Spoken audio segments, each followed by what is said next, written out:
record. Oh. My coffee lost all of its heat. It makes me sad. Brings sadness to my realm. Hey, Debbie. I'm a little late. My coffee was made 10 minutes ago. Oh, God. My cat wants me to feed him more food. Okay, my cat. I forgot. Sorry.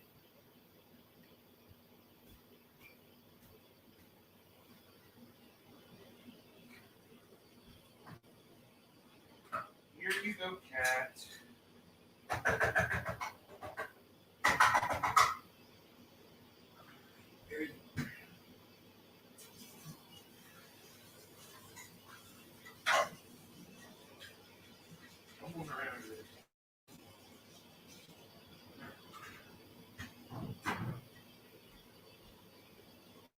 Okay, the cat's fed. How you guys doing? Nick, good morning. Steve, hello. Annie, hello. Hello, everybody. How's it going, guys? Holly, hello, Holly. I want to enable chat timers and remind you guys to share this video around on the internet. Yeah, if you guys would, I appreciate it. Get some more people here. That would be great. Do whatever you got to do. So this morning, I was bathtub tweeting like I like to do. And I don't know why I take a bath. I take a shower after I take a bath.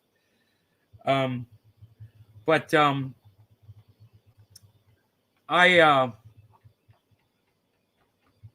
was tweeting, and I went over someone's tweets, and they were talking about how important voting was. And my standard response for anyone talking about voting is for suckers who believe liars. All politicians are liars. And her response to me was, well, I'm thinking more on a local level to vote for local politicians. And I said, they're just as corrupt. Just wait till they get money and they'll get corrupted too. Some local person will offer them, a deal or some money or whatever, and they'll be bought just like anybody else. You can be bought federally. You can be bought locally. It doesn't matter. These politicians are all shit. That's the game. They get in the game to make money over on you. That's it. Oh, but this person's record, you didn't even do your due diligence. No, I don't research politicians because they're all fucking liars. Yeah, I'm not going to research someone so I can go vote for them and waste my time voting in a process that I don't even subscribe to. Hey Karen, Enoch, you had your coffee. You didn't wait for me. Unreal. Annie, Holly, shower after tweeting. Yeah, you got to shower after you tweet. Yeah, you feel so dirty, right? Your triage ointment works very well. Thanks. Darkest star. Yeah? Does it work for you? Good. I'm glad it's working. It's crazy, right? People think I'm crazy until they try the oil, and then they're like, wow, that guy might not be that crazy, actually. Well, withhold your judgment until you hear what I'm about to go off on this morning. So, as I said, she responded that, I wasn't doing my due diligence because I didn't research her local representative to find out all the wonderful things she's been doing her whole political career. And, you can name any politician that started out. They were doing really good when they started out because that's what you got to do. What do you want, Carlos? What do you want, buddy? You want some dry food? Hold on one more second, guys. My cat's being finicky AF. Finicky AF. Oh, God damn it. He's breaking on me. There you go. All right. Off you go, kitty cat. The cat's being weird. So, I don't know how to communicate with him sometimes. Billy, good morning. You're going to like this, Billy. So, she says to me, I didn't do my due diligence on the politician. And my response was, I don't research politicians. I don't research liars. I don't have the time anymore. I don't participate in that whole thing. I was going to respond to her that I'm off grid. I supply my own power. I have my own water. And eventually I plan on supplying my own food. But right now I do have my own food here if I need to. I'm stocked up and stacked up on all kinds of food. I've got a pantry and things. But I didn't say that, because I understand that there are people out there who they don't have my resources. You can't get an off-grid house. You can't get water. You can't get, a source of food. You can't plant a garden. I understand that. So I didn't go there. I didn't want to be like, it's up to you to take care of yourself. I understand that all of you out there that are playing this game that believe it's the politicians' responsibilities to take care of you. Do you know that anytime I go into a chat, a space on Twitter, and the kids are in there talking about communism, that's exactly what they're hoping for. And it's a false hope because it's never going to happen. Not in the United States. We're not going to become a communist country. I guarantee it. Okay? It's not going to happen. But the fact that you're pining for it, the fact that you're begging for it, the fact that you want it so bad is a statement of your inability to take care of yourself without a government. Look, I understand. There's some people out there that need the government to take care of them. That's what we've subscribed to. That is our the choice we've made to regulate ourselves. Certainly, I understand that. At the same time, a car is how you get into how you travel from one place to another, right? You get in the car to go there. But if you get in the car and it works for the first few years, you got it, and it's getting you there and everything's working, great. Keep putting gas in it. But when the car no longer works and you can't get it fixed anymore, are you still going to go hop in that car and wait for it to go drive you somewhere? That's what voters are doing today. They're getting in a car that broke down on the highway miles ago, and it's not going anywhere, but they still keep putting gas in it like they think it's going to do something for them. Look, this woman may have found the last good politician out there, but if she did, that's it, man. Good for you. You found one. You know what? Go vote for your little politician there and see if that helps you locally. Best of luck to you. My point is the system is broken. You want to look at the fucking broke down cars, the politicians? Look at the highways. Yeah, the system, the political system is broken. You're a double below knee amputee and get phantom pain at night. This ointment takes it away. Whoa. Whoa, Darkest Star. Whoa. Now that is serious. Now that's fucking serious. Holy shit. I'm tweeting that shit right now. And you know what? If you guys had any decency at all, you would retweet this. You'd go on my Twitter and you'd retweet this at Matt Dillahunty and everybody else. Right now, you hop on Twitter and you'd help me out. All of you. Morning, I'm getting plenty of support from other people, but not from people who watch this show, which is sad.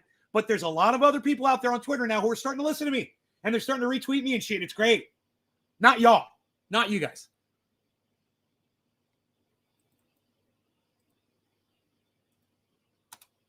But, I mean, some of you all think that just getting on Twitter and hitting like to all my tweets is enough, but you won't engage any of the tweets. You won't make a comment. You won't retweet them. And you're just like. Do I get my free triage oil now? No, you don't.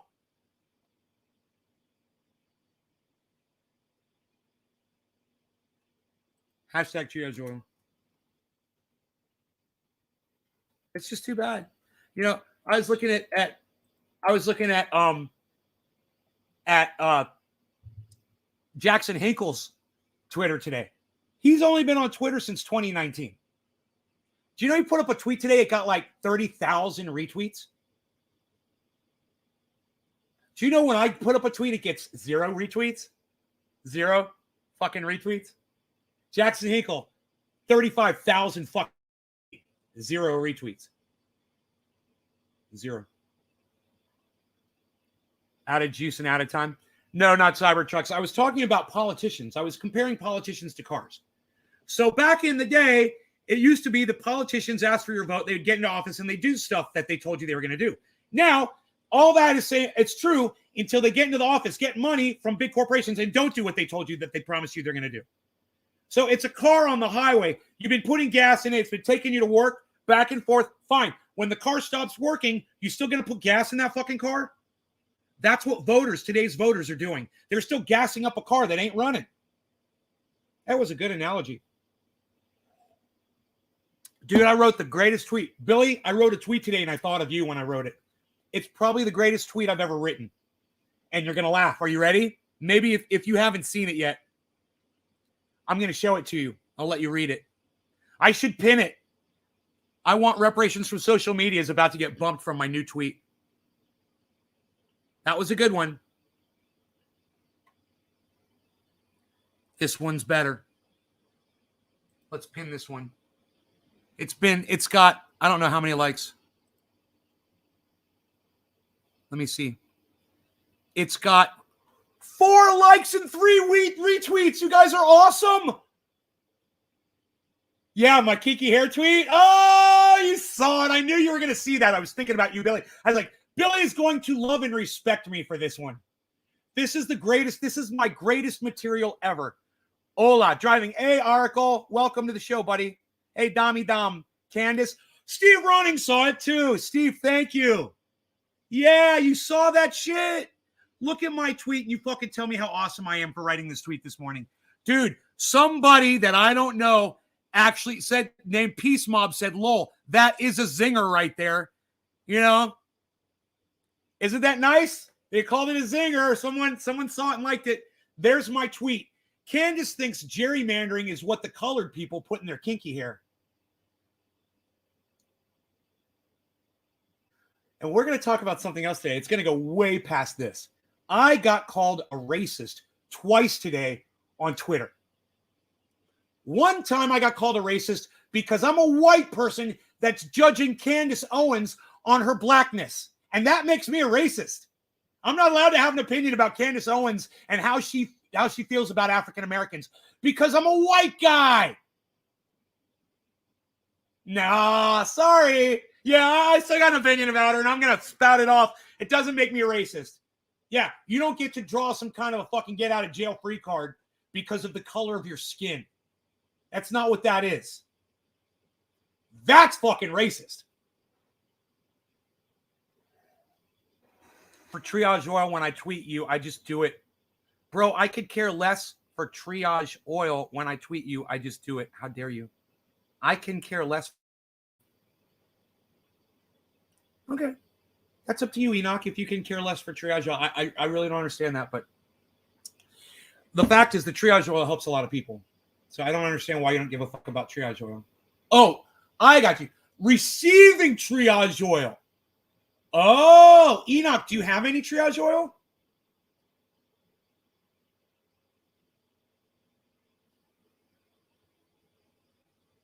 You know, if some of y'all get on Twitter and really start fucking doing it, yeah, I'll take notice. I will. You know, Oracle's been supporting the fuck out of me on Twitter lately, which I really appreciate, Oracle. Thank you. Lol, you're implying all black people have kinky hair. It was racist as fuck, and I laughed my ass off. But I'm not offended. I don't care. It's funny in its own way. Dude, I said colored people in quotes, so I didn't feel the need to put quotes. Don't you understand? That was from Candace Owens' perspective. I was speaking as if I was Candace Owens when I said it's what the colored people put in their kinky hair. I should have put kinky hair in quotes too, bro. It went right over your fucking head. Wow. Billy, really? Really? You didn't catch that one? You didn't realize that was me talking like I was being Candace Owens when I said, oh, okay. Cool, bro. You're just busting my balls. Mutton chops or goatee? Busting my chops. You're busting my chops. I got it. Okay, you can bust my chops. I like it. I'm like, yeah, you know, I don't classify anyone by the color of their skin, by their race or anything. This was completely done as a statement that Candace Owen would be making. Candace thinks gerrymandering is what the colored people put in their kinky hair. And I fucked up with the quotes. I thought about it before I read. I was like, I don't have to say kinky hair in quotes too. It's colored people's enough. I should have put fucking kinky hair in quotes too. because that was supposed to be from Candace, you know? You couldn't hear my inflection when I typed it. You got to type that shit out, man. I fucked it up. See, I already fucked it up. My best tweet ever, and I fucked it up. Rocks 1SMF. What's up? Heavy P, I did see you liked, I think, a tweet of mine on Twitter. Thank you. Thanks for that. When I get stopped, I'll catch up with Twitter. That's a great tweet. When you get stopped, don't get stopped by the police. That is a great tweet, right? It's a great fucking tweet, man. It's one of my best. But we want to get into more of the me being called a racist on Twitter. That statement is not why I got called a racist on Twitter. I got called a racist on Twitter because I questioned Candace Owens' blackness. How dare me? How dare me question Candace Owens? Because she's black. So she's allowed to, have an opinion around her blackness. But I'm white. So as a white man, I'm not allowed to have an opinion around Candace Owens' blackness. Well, I beg to differ. And I challenge you. And I challenge you to fucking prove me wrong on my First Amendment right in this country to speak freely about whatever the fuck I want to. And if I want to say Candace Owens is insecure about her own blackness, then I will indeed say that shit. Except for Jesse Lee Peterson, it's really hard to find someone that delusional about the color of their own skin.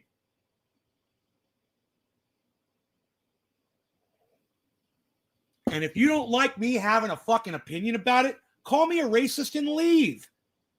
You're wrong. You're wrong. I've got every right to have an opinion about this bullshit. And if people didn't want me to have an opinion about it, well, they shouldn't be retweeting fucking Candace Owens then. But if you're going to retweet Candace Owens, I'm going to put my fucking opinion out there about her. I don't care what the fucking color of her skin is. It's not going to stop me from calling her out for being the fucking dumb bitch that she is. Or you think that's some kind of a fucking, a force field she gets?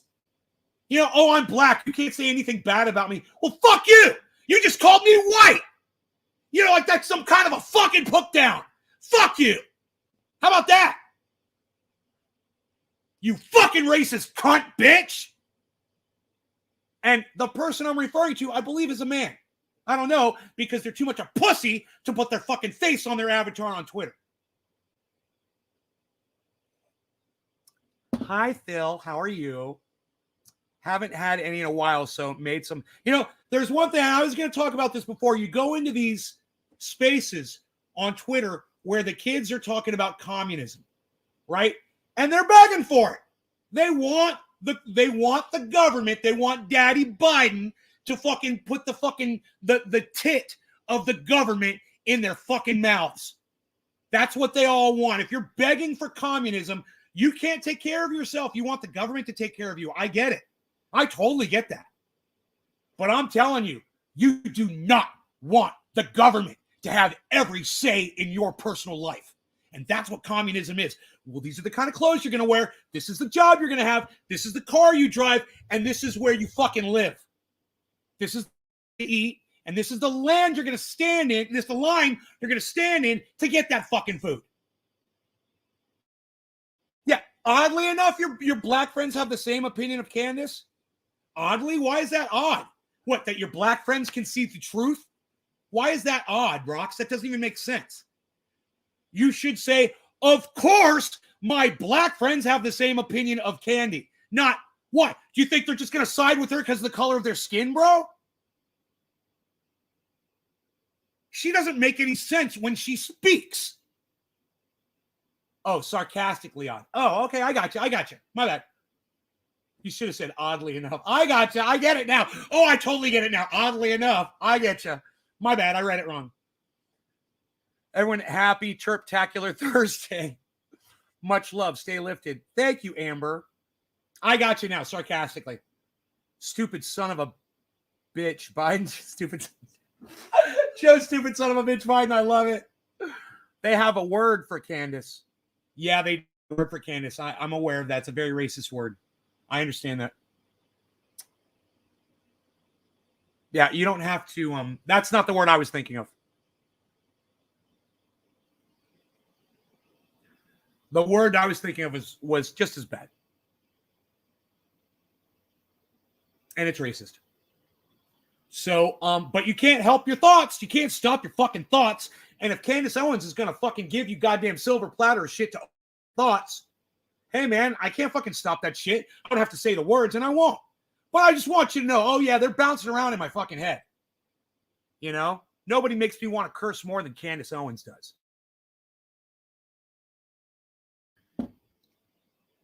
But the one thing I won't do is hate myself because I'm white. And another thing I won't do is stand by and let people use the word white as it's like some kind of fucking put down. And when you go into these spaces, Twitter, there's a lot of black folks out there that are using the word white as a put down. Yeah, I got called an ugly as fuck white old man today. And the ugly as fuck part I totally agree with. Old, I totally agree with. I am old. White, yeah, I agree with that. But at the same time, that's a bad thing that I was born this color, and you're going to blame me for the fact that I was born this color, and I have an opinion that you might disagree with. So I'm white. Oh, you fucking white man. You're so white. Yeah, I'm fucking white. Get the fuck over it, you fucking communist cunt.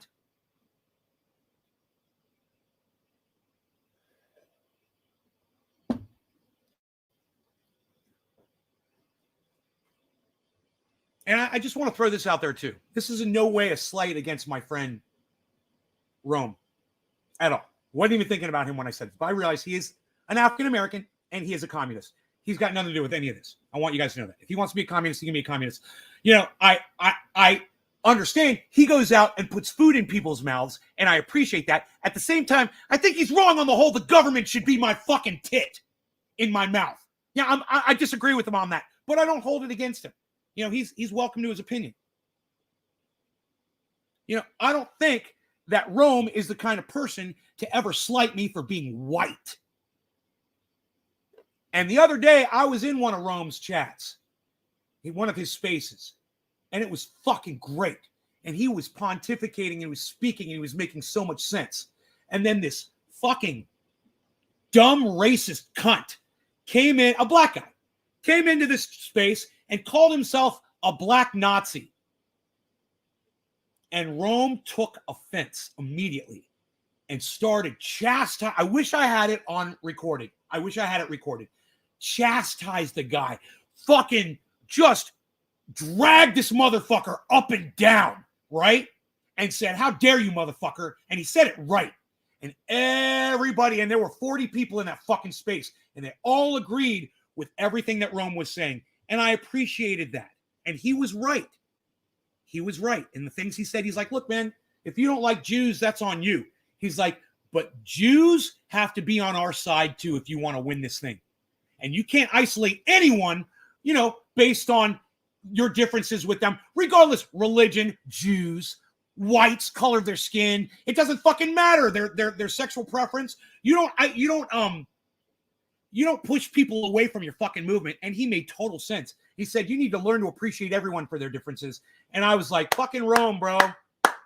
That's why I had him on this show. That's why I interviewed him, because he makes more fucking sense. So many other cunts out there. And he could call himself a communist all he wants. He'll always have my fucking respect. High CPU usage. Okay. Are we good? Joe, stupid son of a bitch. They have the word for Karen, okay, and others. That's another one. That's their word. I'm Mexican American, bro, and I've been called the white man. The ignorance. Hey, man, it's okay if you get called white. Trust me, bro. It's not all that bad. It's not bad to be white. You know, sometimes you got to put up with a little bullshit. But hey, man, we got privilege and shit.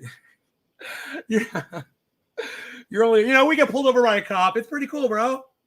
When you're white and you get pulled over by a cop, you never have a problem. They don't fuck with you. It's true. It's true. I mean, I don't show the police any attitude when they pull me over either. So that's all it takes. White skin, and you just be nice, And usually you get off with a Florida or California or anywhere in between.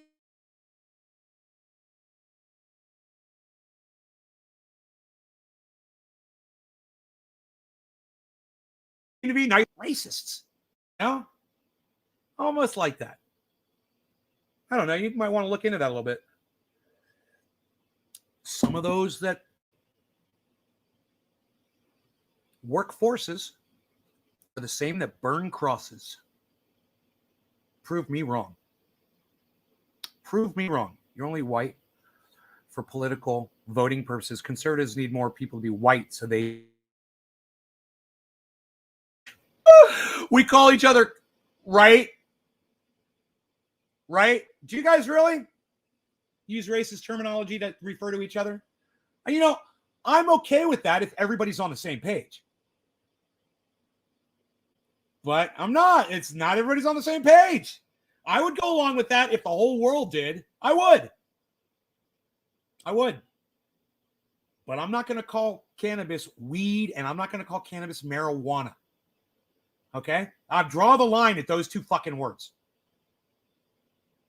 So, now it's actually 5 words, but those two are the worst. Absolutely the worst.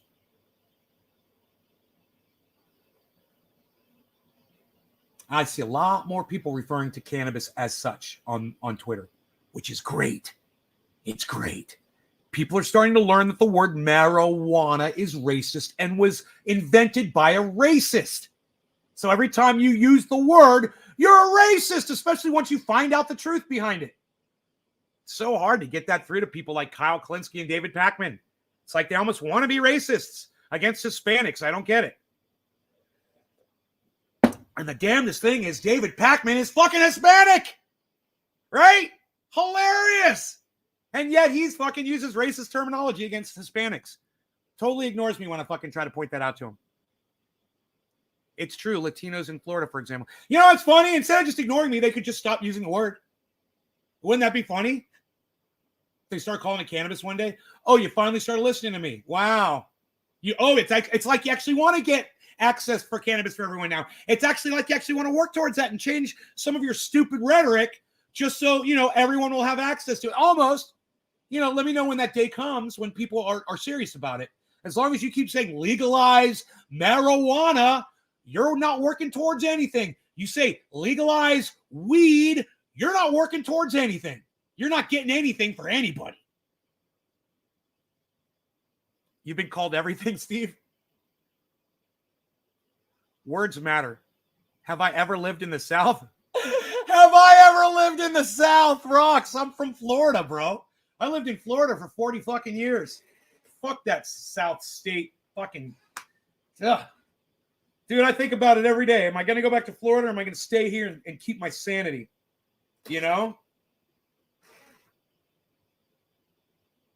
Between the goddamn humidity and the racists and Ron DeSantis and all the Ron DeSantis supporters out there. Hey, you guys hear what's going on in Florida? Ron DeSantis is losing favor. A whole bunch of people are getting sick and dying, right? And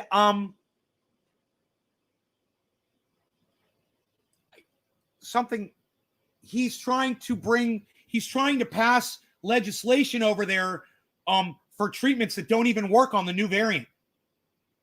And they are just all through the mud in Florida right now. It's great. I'm like, there's hope for fucking Florida yet.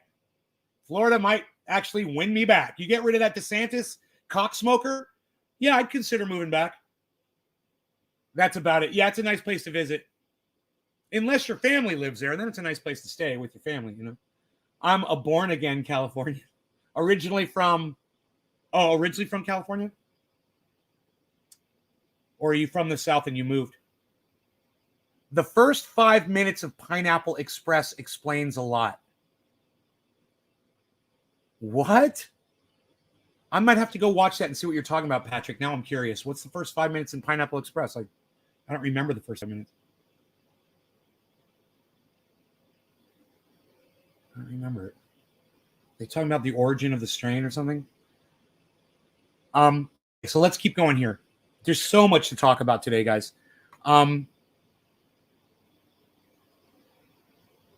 Wow, you guys, thank you for going on Twitter and retweeting me. Wow, 6 likes, 4 retweets, 2 comments. Thank you, guys. I mean, it's not 35,000 retweets like Jackson Hinkle gets, but it's 6. And, oh, you know, thank you, guys. I appreciate you so much for just trying. It's better, though, you know, and it's a start, at least for me. I mean, maybe more people will see it now. Maybe more people will see my tweets and see how fucking smart, witty, and awesome and funny I am. Or maybe more people will call me an old as fuck, ugly white man. Either way, it's attention, right? This guy right here, he's like, lol, that's a zinger right there. He even gave me a meme. He's like, I got Candace good on that one. Somebody agreed with me. Hey, look at this one. Look at this one right here. Hey, let's send all the kids back to school. Right, Jimmy Dore? Right, Jimmy Dore? Let's send all the kids back to school. Look at this little chart. New confirmed cases of COVID-19 in Israel, France, UK, US. Oh, do you guys hear what's going on in the UK? Get ready. Here's another prediction from your esteemed Nays Gardener leader. Are you ready? Here it comes. You ready? Okay. Yesterday, the UK announced they're lifting all of them. No more restrictions. You do whatever you want. Move around. Breathe on each other. Do whatever you want. Have fun. You want my prediction? Again, here we go. What's the date? It's going to be February here soon, right? January 27th, right? Okay, today's the 27th, 28, 29, 30. 4 more days in January. I'm going to give them the 4 days. I'm going to give you the 4 days, okay? 2 weeks. 2 weeks into February. February 14th, Valentine's Day. Watch what's going on in the UK. It's going to be mass chaos. Everyone's going to be sick. Everything's going to be shutting down because no one's going to be around to run the goddamn country. Watch. Their economy is going to fucking crash. You watch. So we got 2 weeks of this. Let's just wait and see. And every time I've ever fucking called this, I've been right. UK, Boris Johnson, they're going to lift all the restrictions over there. Oh, move. We're so tired of being restricted. I can't go see my neighbor. I can't go for a walk outside. When. Indoctrination. Did I just log you in to hear you say you consider moving back home? If Ron DeSantis gets his ass beat, yeah. And Floridians fucking snap out of it, you know, and start wearing masks again. Maybe. I don't know. I don't want to get COVID, man. I don't want to be sick for fucking 10 days because when I get sick, I'm twice as sick as everybody else. You know, what's it going to do to me? I don't want to find out. I just hit the nail on the head. Dami, that's what I try to do every day on here. I wish you would say that more often. Thank you. Let me know when you're agreeing with me in the chat. Thank you. It's the bee's knees, Pineapple Express. A Valentine variant coming. I hate that, man. UK already has passed their peak of infection. That's why they're opening everything. Oracle. Are you a scientist? Are you a scientist? Are you an expert? You just stated something in my fucking chat and you're acting like you're some kind of a fucking medical expert. Who told you that UK's already passed their peak of infection? Do you think when they open up the whole government today, bro, you think that that's all just going to go away? Oracle? What kind of fucking oracle are you, man? I thought you were supposed to see into the future, bro. You're following. Oh, that's an oxymoron. UK experts. Oh, you're hilarious. There's no experts in the UK, man. Just people who think that you're supposed to say aluminium. Yeah, that's an expert. Aluminium. Those are your fucking UK experts. Aluminium, bro. They say aluminium. Are you fucking kidding me? They don't even know how to talk. They're called England and they don't even know how to speak English. Hey, Kush Cash, what's up? I'm kind of an introvert, so I have that working for me. You're an introvert? Me too, right? I am too. I mean, I love being alone, bro. I don't like people that much. I love it. You know, after a while, it gets on you. My husband went to my daughter's school yesterday. My kids are the only ones in their class wearing masks, and little shits are walking around yanking.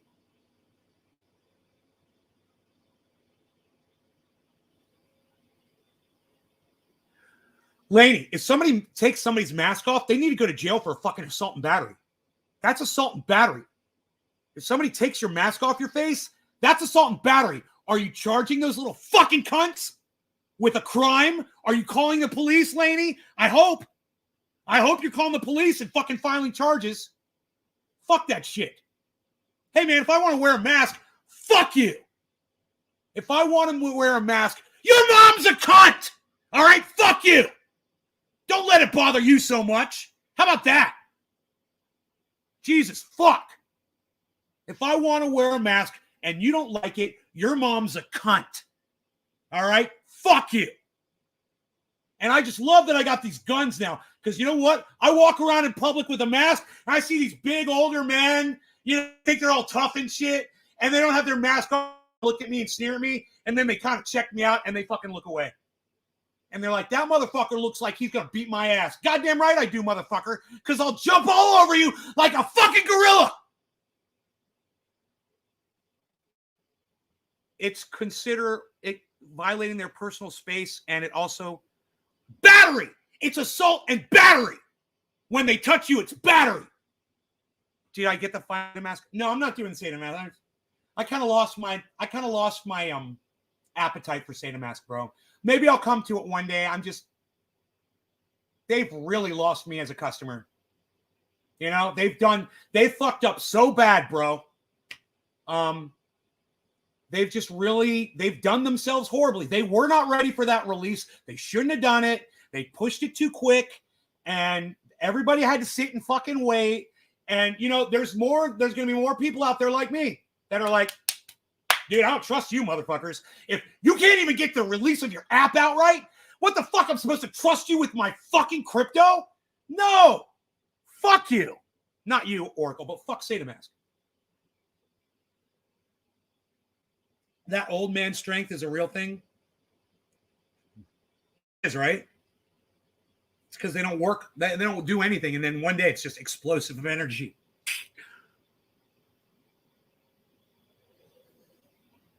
It took three months for me to get my kidney stones out. Now, on January 1st, the hospital was full of people sick, and I put together, it was after Thanksgiving and Christmas. All right. Yeah. Just like right? Another prediction from me. Yeah. I told you guys, watch after Christmas and Thanksgiving, watch the hospitals. And sure enough, January comes around, and look, they're talking about all hospital emergency rooms are all fucking filled up with people. Oh. But Jimmy Dore says that's all a lie. Jimmy Dore says that's not true. He with that stupid fucking smirk on his face while he says it.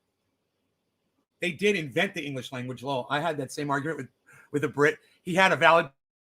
No, Queen Victoria kicked all the people who can't think out of the country. Now we're all over here saying things like potatoes. I love it, Billy. Oh, you guys make me laugh so hard in the morning. Bro, that old strength, okay. Police took the report yesterday, statements, and she had two friends also be witness. He also said something sexual to her, which didn't. The police officer said something sexual to your daughter? What, Lainey? What? Well, you're going to have to tell me about this. And having the adult weekend, no one is wearing masks. There will be a rise here like crazy, and these are the parents. No, the boy who took the mask off your daughter and said something sexual to her?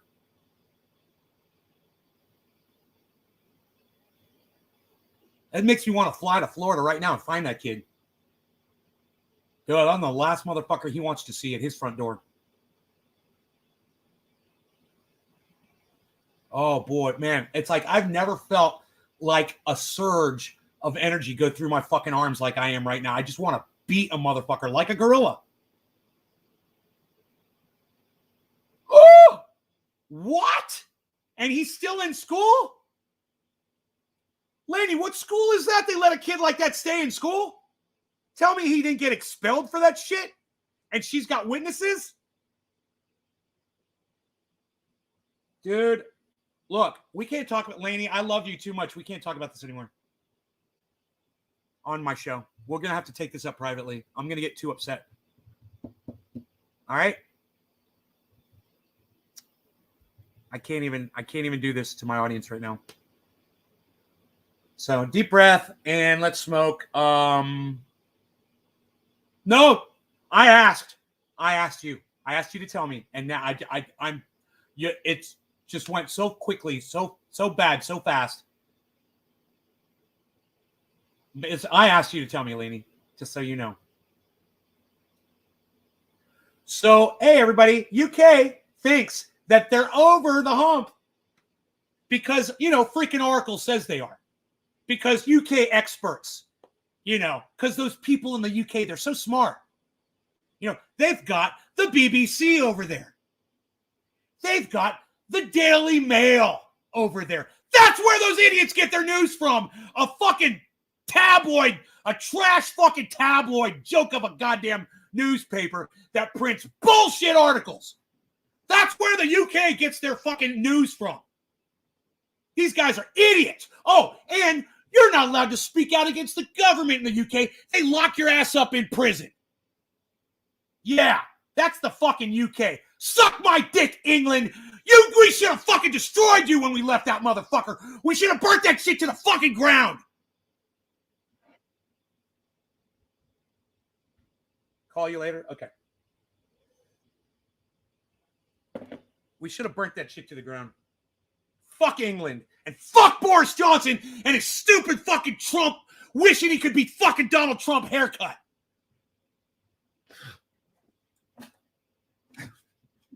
That was pretty funny.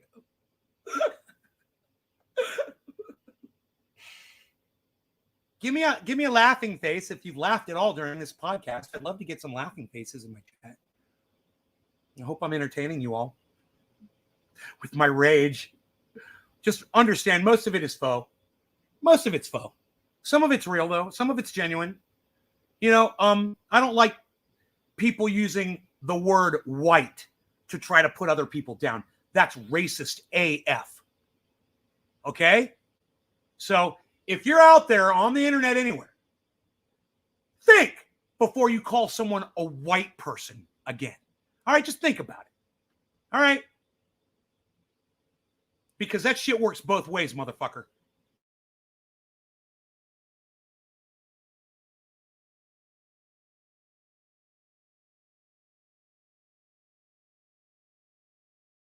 That motherfucker, think about if you had just reversed what I had said on Twitter. What that guy said to me, and just reversed it a little bit.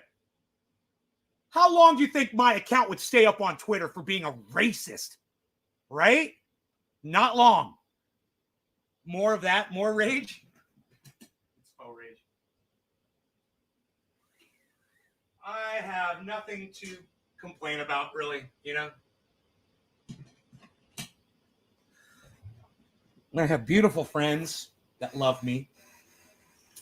And I have a beautiful life. And we have so much to be thankful for. And there's so many people out there that don't have that in their lives today. And I feel bad for all those people.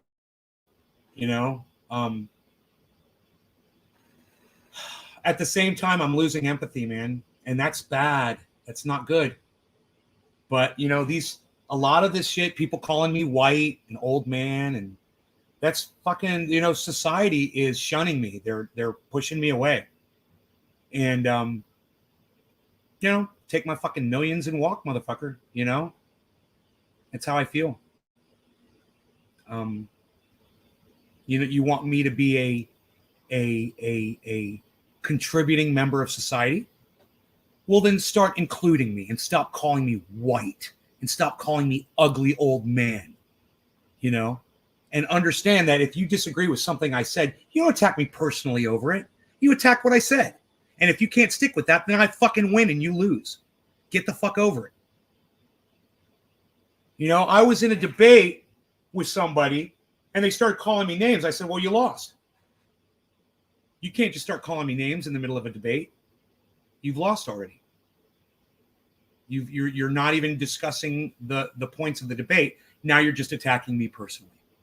This is what Sam Cedar did to Jackson Hinkle. And let me tell you something. After that debate yesterday, well, it wasn't even over, but Jackson got disconnected.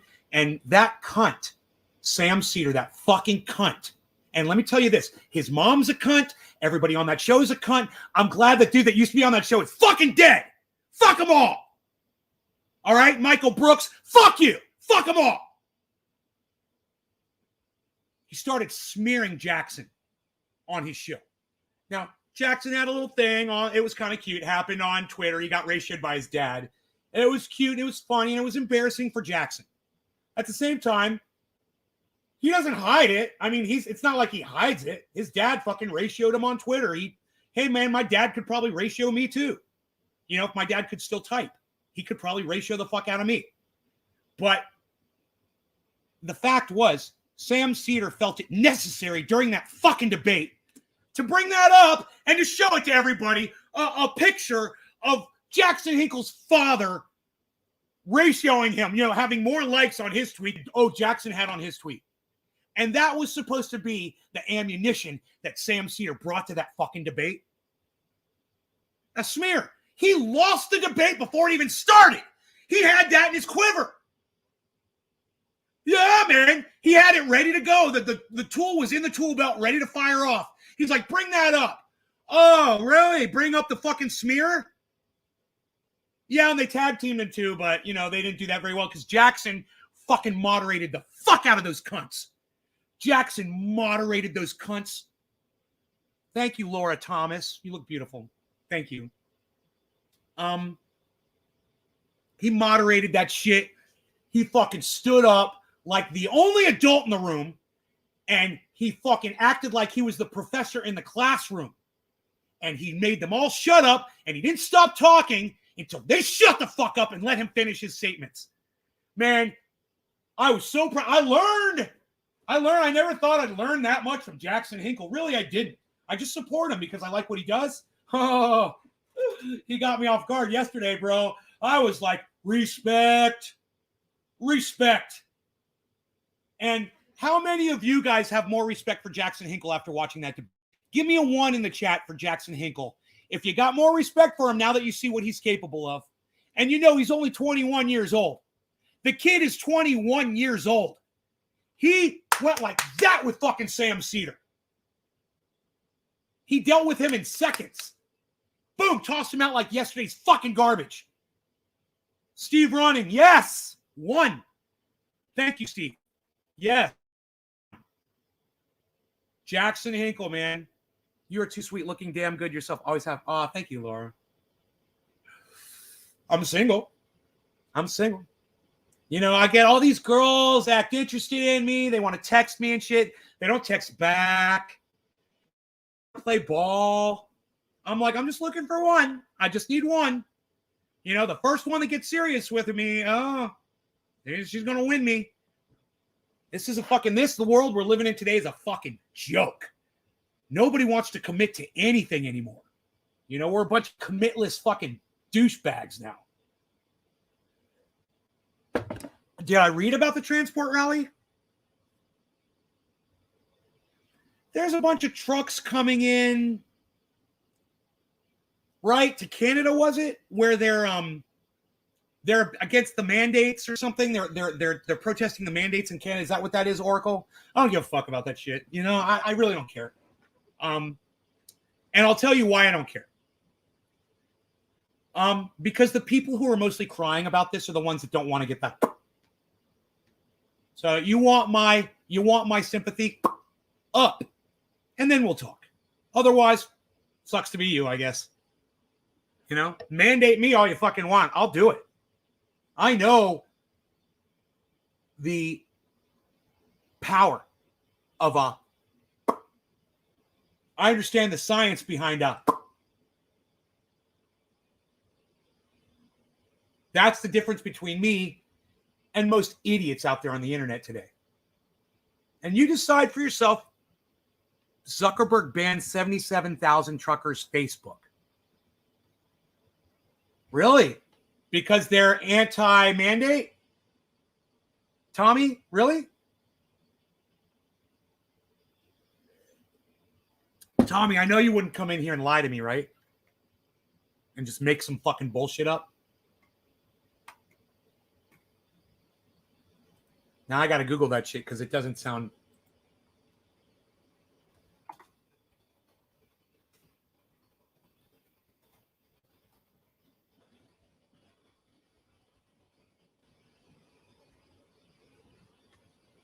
Fake accounts.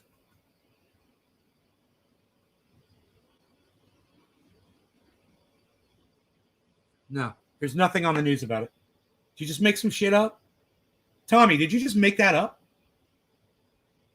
It's countywide 200-kilometer of trucks.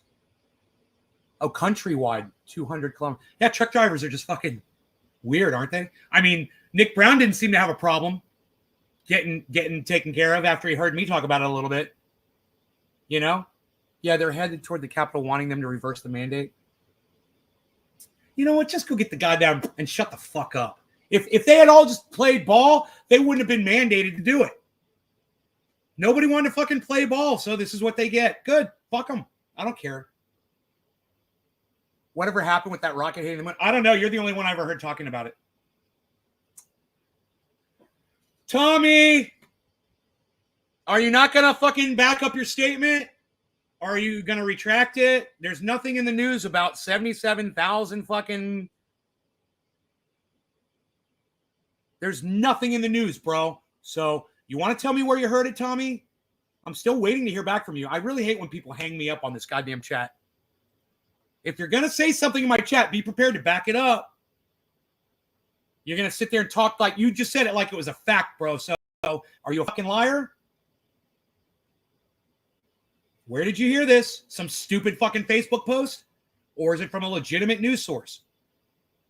I'm an idiot. I'll shut up. But I saw it on my trucker friend's Facebook. Right. Don't come in here smearing your shit on the lies. Dude, don't come in here with a stupid fucking Facebook post. If you've got some legitimate news, you could share that. I'm trying to teach you guys the importance of not mining your news from your stupid Facebook friends. And actually read the article, right? See where it comes from. Go find out who the author was, who's paying them.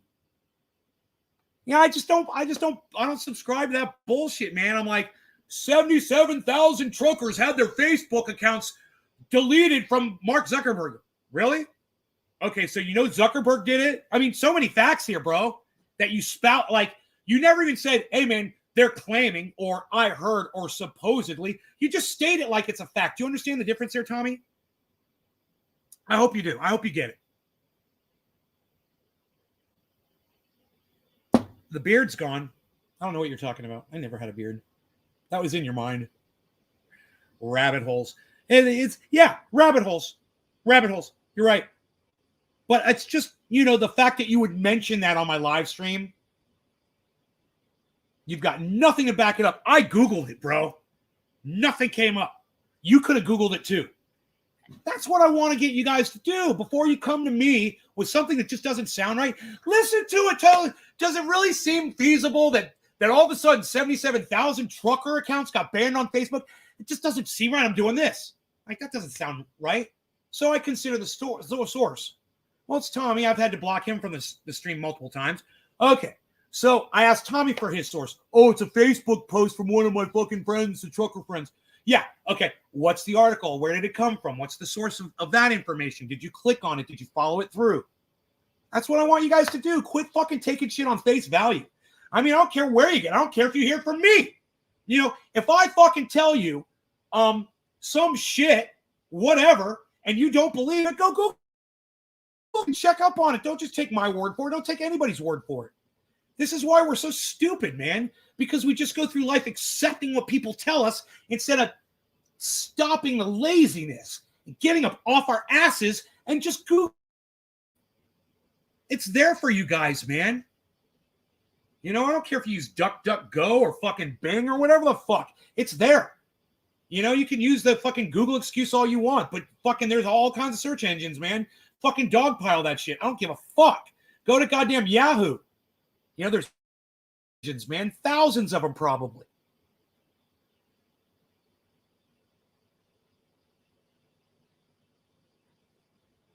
Sorry, Nate, I've missed a lot of live feeds over the last year. Been in the hospital a few times fighting for my life.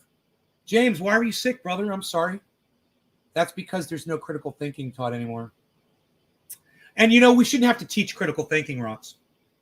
Parents need to teach their kids. Okay, so Elon launched a Falcon 9 in 2015 that went rogue in space and now has been whizzing through orbit 5,000 miles an hour for 7 years, and it's about to smack into the moon. Okay, so, I mean, nothing. Moon, I mean, look at the craters on the moon, dude. Look at how hard the moon has been hit. That's nothing. It's nothing to worry about. That's my opinion. Just doing that. I hope that works for you. I hope that sets your mind at ease. 4.7 million GoFundMe raised for the truckers. Good. Let people pay for it. I don't care. Fuck those truckers. I mean, these guys, it's not like they're the first responders. It's not like they're the people that are, you know, breathing in the same air as the COVID victims in the emergency rooms. These truckers got some nerve. They sit alone in a truck all day and drive by themselves. They got some fucking nerve. Fuck these truckers. That's what I say. Fuck all the truckers. Fuck them. I got my trucker, Nick. He's good. All the other ones, fuck them. A bunch of fucking idiots. Hey, man, you want to get your fucking legal advice from somebody who's chosen to drive a truck? Go right ahead. You know, go send them fucking money. Send money to the fucking truckers. I got news for you. None of them have a fucking education. So think about it. They got about enough education to drive a fucking truck. Hey, just the facts here, folks. You know, they're so worried about, oh, you got to get this and you're some big badass trucker. You're worried about a little, are you fucking kidding me? Go do your goddamn service to humanity. You know, it's not like asking you to go to war, to go fight for your country's freedom. We're just asking you to take a little risk. It's a little risk. It's not even a big one. Yeah, you might be one of the people who has adverse effects, but think of all the other people who won't.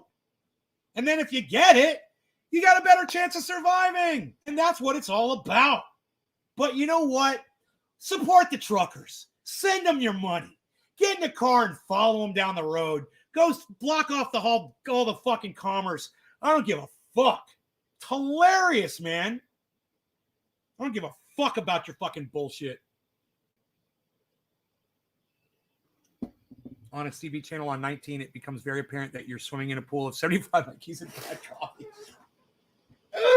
Hey, Chris, what's up, buddy? Hey, man, I'm just shooting blanks in the dark here, guys. Understand that. I have no idea what I'm talking about. I just feel like spouting off a little bit this morning, and I'll spout off at anything. I'm not claiming to be an expert on anything that I pontificate on today, except my own whiteness.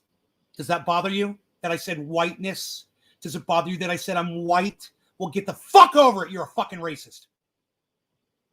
Wait till it affects the import and export within our countries. Let it, because you know what? It's going to hurt the truckers too. They rely on imports and exports too. You know, let them, freaking Arkle. I'm not worried about it at all. You're fucking complaining about a vax and a goddamn mask on your face. What a bunch of pussies. Man, I thought Canadians were supposed to be tough. Tougher than Americans. So I swear. I thought, and you guys just totally proved me wrong. The toughest aspect of your entire country, the truck drivers, turned out to be a bunch of pussies. What a bunch of fucking pussies. Get your vax. Quit crying. God. You know? These motherfuckers need to go to goddamn boot camp. You know? Go have some bullets fired over your fucking head. Toughen up a little bit. Get some combat training. Do some fucking push-ups. You know, get a spine. You fucking sugar-riddled, moronic, obese, fucking low IQ idiots. I need some coffee. Feels good today, man. Feels real good. Feels real good today, man. I think it was that second set of push-ups I did this morning. It really got me revved up.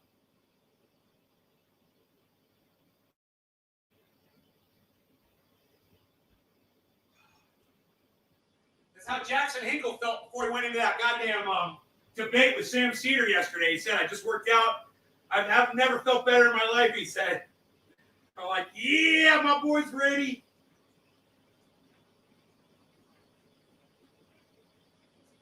You're never going to find anybody. You're never going to find anybody who is right on everything.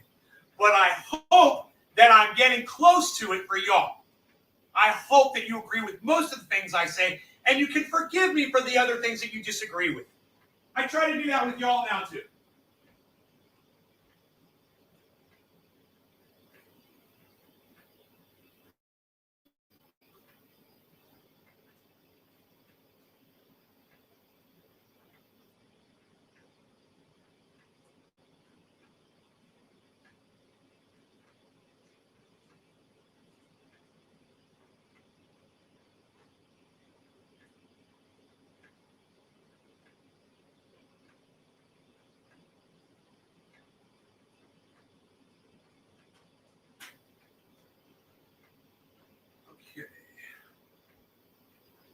I have been ranting up a storm this morning. Woo! Like I said, it fucking feels good, man. I feel like my blood is pumping through my veins again. Woo! Enoch, thank you for the fire. Hell yeah.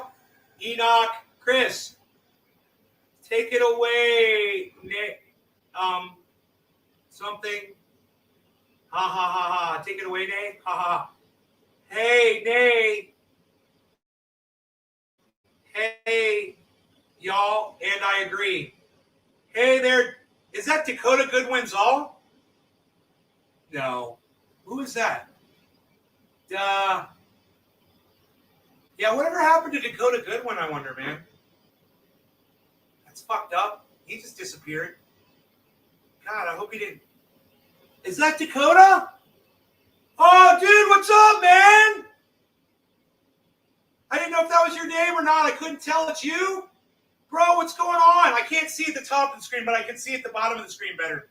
Bro, man, where the fuck have you been? Good wins all, son. You got hurt on a rooftop, right? How you doing, man? Holy shit. That's a name from the past. I thought that said fucking Dakota. Hey, buddy. Dakota! Look at you, man. Well, I thought maybe you fucking just hated me. That's what I figure. When people stop watching my show, I'm like, they don't like me anymore. They disagree with me on too much shit. Wow, man. Good to see you. I'm going to refresh the chat here. Give me a second on the refresh. I'm going to disable the counter. Wow. Dakota. I got that kafefe, and it's so good. It's nice to have some kafefe. Sometimes in the morning, in the nighttime. Kafefe. What's going on here, folks? What's going on here, people? We got more stuff to talk about. I didn't want to just talk about my whiteness. I've got other things to talk about, too. Believe it or not.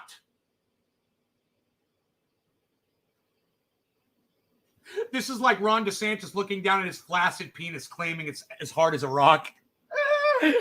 Oh, DeSantis is trying to pass a bill to get this monoclonal antibodies, whatever the fuck, released to the state of Florida or something. And what they're saying is, bro, it doesn't even work on Omicron anymore. Those monoclonal antibodies don't work. And he's still trying to pass this stupid fucking legislation. I'm like, it's like he's looking at his fucking limp dick saying it's hard as a rock. Hilarious, right? Not bad. Living the dream. No, bro, love you. And it was a chainsaw to the knee. Ugh. Is that all healed up, bro? Oh, boy. Oh, God. Oh, I can't even imagine, bro. I can't even imagine. Like a goddamn horror story.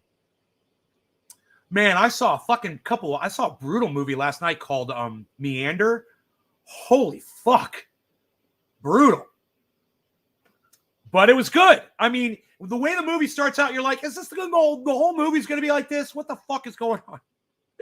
But if you give it a few minutes, man, it starts getting really interesting. And yeah, I enjoyed it. Meander. It was long, but and it's brutal. It is a brutal movie. At the same time, man, it's really enjoyable. And like most of these movies today, the ending is definitely it's a disappointing ending. But the whole movie is pretty fucking good.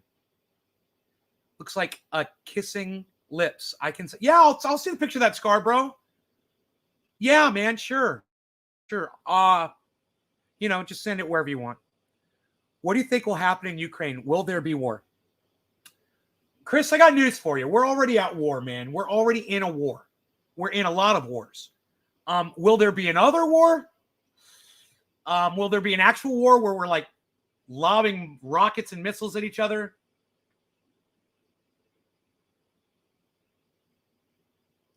I think Putin wants something from the world.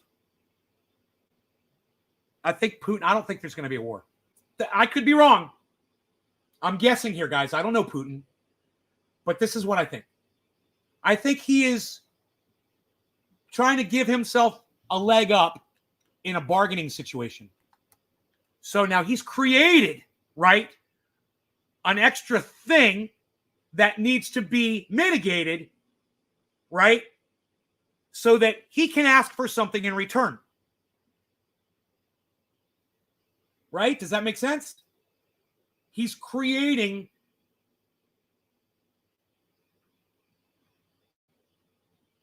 bargaining chips. He's building up his hand so that when he goes to Biden and says, you guys need to open up the fucking oil pipeline to Germany, they're going to be like, well, you need to take your troops off of Ukraine. He'll be like, okay. And America will be like, okay. That's how negotiating works. Ceasefire? Really? They are shooting bullets in Ukraine? I didn't know that.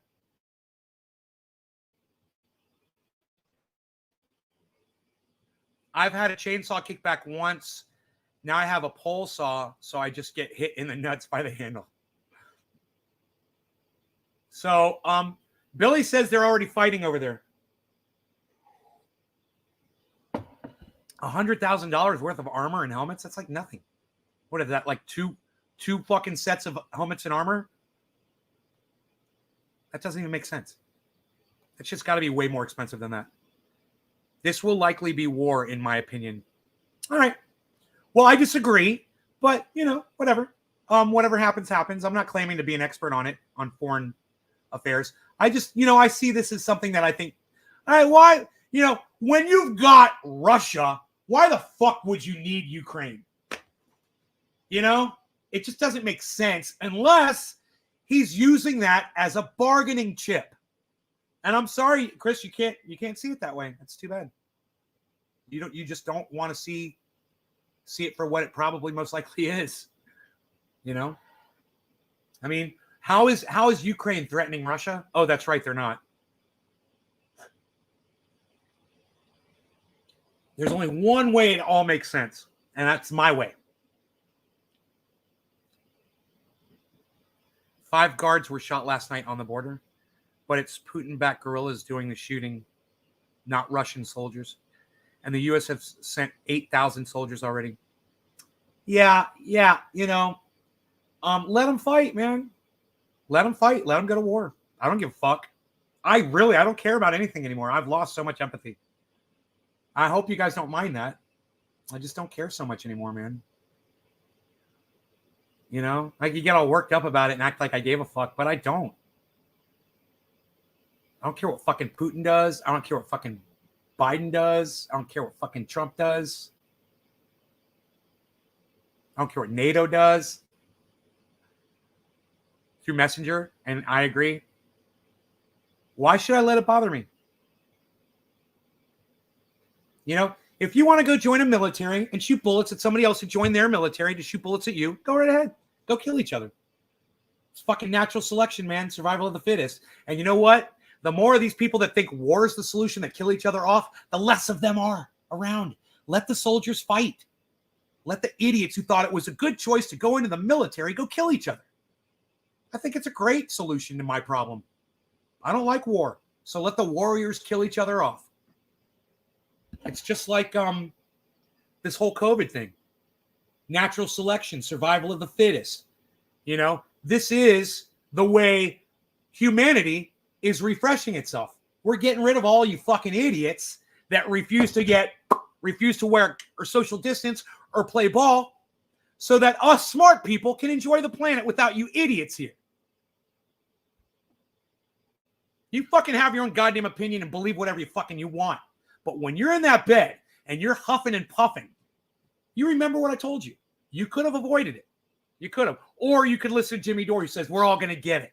You know, you might as well just go out and catch it like Jimmy Dore tells you, right?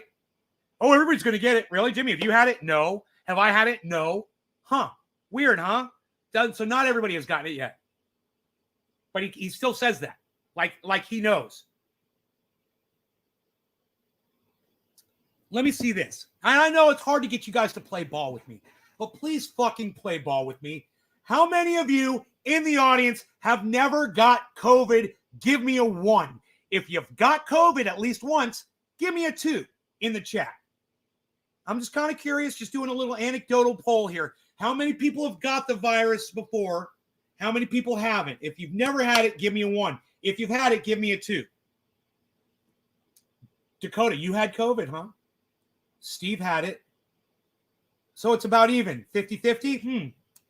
It's coming up 2s and 1s, right?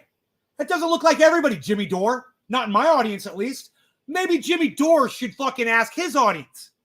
You know? I see 2s, I see 1s. But I don't see a whole bunch of fucking 2s. In fact, I see more 1s than 2s. 5 to 1, 2, 3. 5 to 3. That's what I see, 5 to 3. Yeah, 5 to 3. More people haven't gotten it in my chat. Well, the people that decided to play ball, at least. Oh, 6. Dom didn't get it either. 7. Me. Steve Hart has got it. Give 1 for Steve. The fuck away and got juiced. Right, Billy? Right? You stay the fuck away mostly because the vax doesn't stop you from catching it, but it'll keep you alive if you have to go to the hospital. Good. Chris had it. More people haven't had it, though. So it just anecdotally, according to my little poll that I just did, Jimmy Dore's a fucking liar. Still, today, you're a fucking liar. Hey, Jimmy, let me know when 100% of my audience has COVID, me included. Let me know. Let me know when that day arrives, because you keep saying it every day with those stupid shit lips on your face. So fucking satisfied with yourself. You're all going to get it. Your children are going to live. Oh, it's not as bad as the flu. Whatever. Keep fucking lying to your goddamn audience so they all fucking drop dead too, Jimmy. You know, I wouldn't be surprised if Jimmy Dore's misinformation has led to a few folks dying. It wouldn't surprise me at all because you decided to listen to his misinformation. Best of luck to you. You've gotten it twice, Chris? Jesus. Was it really bad, bro, with the vax? Was it really bad, or did you get through? Was it mild or was it severe? Mild or severe, Chris? Let me know. With 2 vax. 3 vax.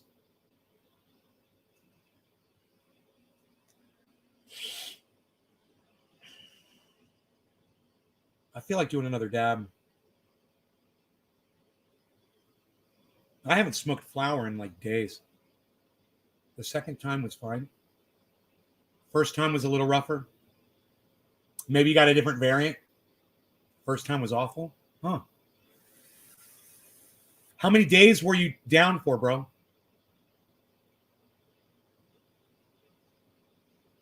You guys, Chris Redgepick is a badass motherfucker. Listen, he's a fucking mountain man. And for him to say he couldn't breathe, it was awful. You need to take that in consideration because Chris is in like really good fucking shape. Last I saw Chris, man, he was in really good shape. You know, I'm sure he hasn't let himself go too bad. 4 months on and off from oh, I forgot you smoke cigarettes. I forgot. My bad, everybody. Chris smokes cigarettes. So it's going to make it rougher on you for sure because this is a breathing infection, you know? So if you could quit smoking cigarettes, guys, it would be great, but I understand that you can't. Just try to be more careful. Try to stay away from people. I know it's hard. Both have it. One twice, but asymptomatic, caught from her work. Wow, guys.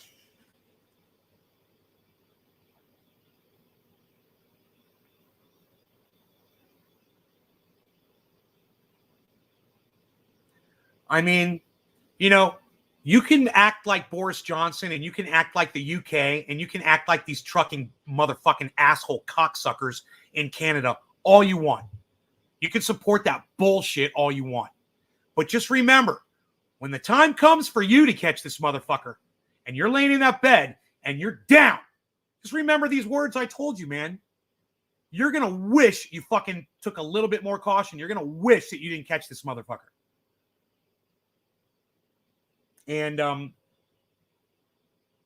yeah, an ounce of prevention, man. I learned that at a very early age. It's worth it. But, you know, if you need your freedom and you got to go run and dance in the goddamn rain, I understand that too. I really do. I understand it. I get it. I do. I totally get it. I've been depressed. I get it.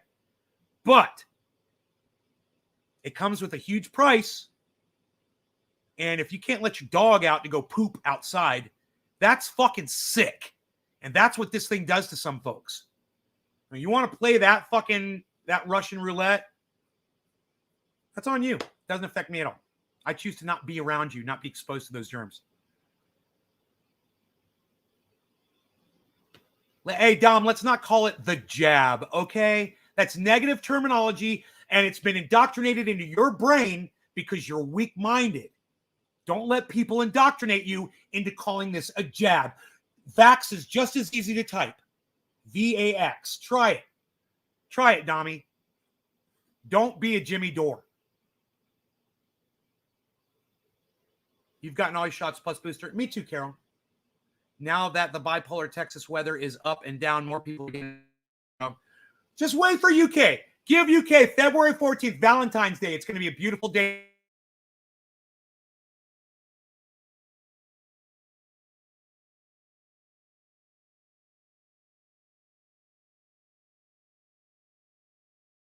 I've never heard that one. I've never heard that. That's a new one for me. I'm not saying it's not true. I'm just saying I've never heard it before. I got it through a client from work, and I don't know if it's true, but I've been told pets are getting it too. Pets can carry it. They've already proven that. Dogs can carry it. I think I'll never give up wearing a mask. I like it. Yeah, I don't mind wearing a mask.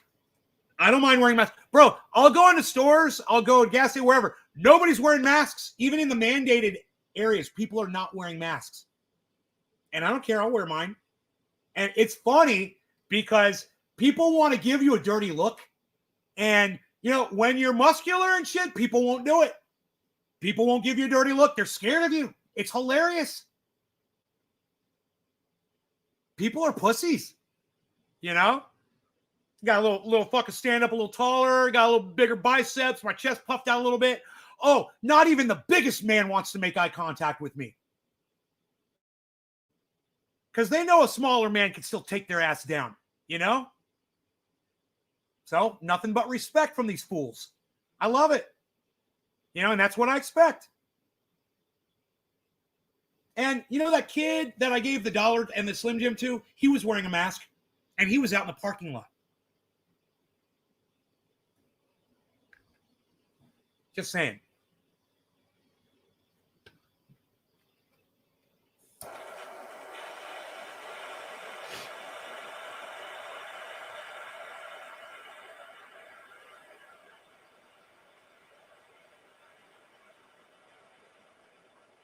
I like to err on the side of caution. I hope you guys do too. That's why I wear a mask. That's why I got vaccinated. That's why I social distance. That's why I lock down myself as often as I can. I try to avoid as many people as I can because it's erring on the side of caution. That's all it says. That's what smart people do. If you're going to let the whole freedom thing prevent you from erring on the side of caution, well, it sounds like a personal problem. So no law regarding personal problems. Go running around and have fun, folks. Cheers. I don't give a fuck.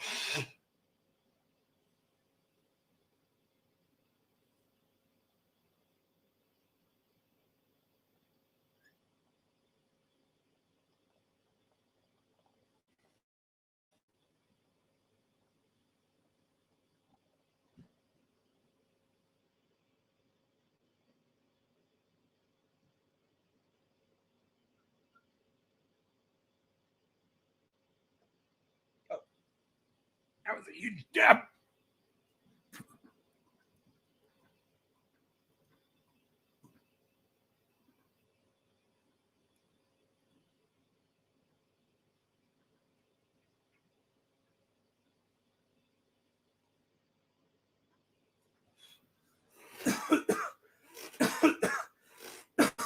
Hirai had it, and he wanted to hide it from his audience. And I got to tell you, I wasn't surprised one bit. I'm like, wow, Rye, really? You're just going to act like you're not going to say what it is? You're not going to call it COVID? You're just going to act like, wow, bro. That's typical of somebody who's playing a narrative. My giant man. I told my friend had it. We were sitting right next to each other on this couch. I told you. I was exposed to it. She had a fever. She was sitting right next to me.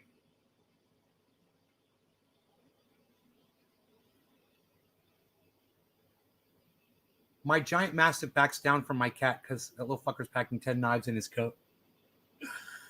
Me too. If I go somewhere in the place scares me, mine not going in. Yee!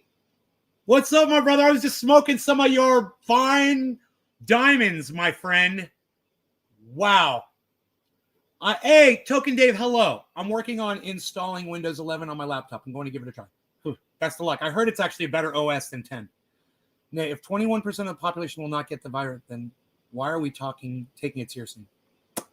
Because you can still obtain herd immunity. And those 21%, they're going to take care of themselves. Some of those people are going to die, Dom. That 21% soon going to be fucking 19%. And then it's going to be 18%. And they'll just keep infecting each other. And they will keep dying until they're all gone. Wait till this thing varies into something really bad. Because these motherfucking rodents want to keep, enhancing it and breeding it into something different. Nobody wants to play ball. He said it was like having a cold with severe flu body aches. Yeah, sounds fun. It sounds fun. And, he's a young, healthy guy. But imagine an older person in his position. It would be a lot worse. And he doesn't give a fuck about anybody else. That's why he didn't tell his audience that he had COVID. Yeah, at least he didn't say it every chance he got. Now, I'm not saying he didn't do a podcast about it, because if he did, I didn't see it. But when I was talking to him, I tried to entice him into saying it was COVID when we were in that chat, and he didn't. He's like, I'll talk to you privately. I'm like, why do you want to do that, bro? Why are you hiding information from people?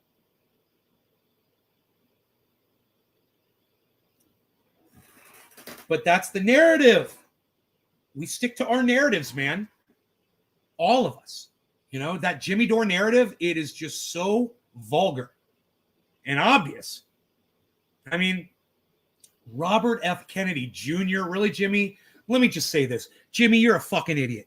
Jimmy Dore, I'm going to look right at the camera. Jimmy Dore, you're a fucking idiot for having Robert F. Kennedy Jr. on your show. Full stop.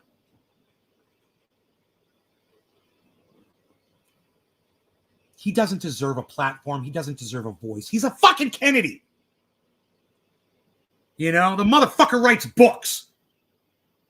He doesn't need your fucking show, Jimmy, to spout his garbage. The 4G is coming and the 5G, I said 4G, 5G is coming and they're going to be spying on us with the 5G. And with the 5G, they're going to violate our privacy. With the 5G is going to suck our brain waves and infect us with cancer.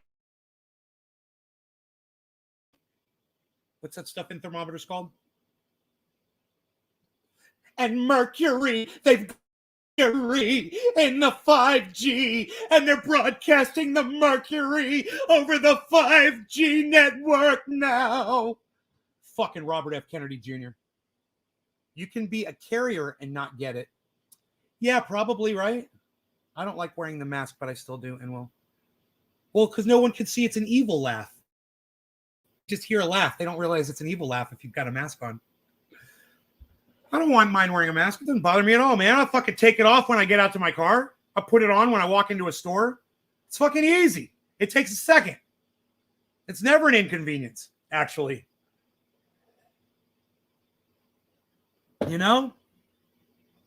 I mean, I once got out of my truck and closed the door. And you know what?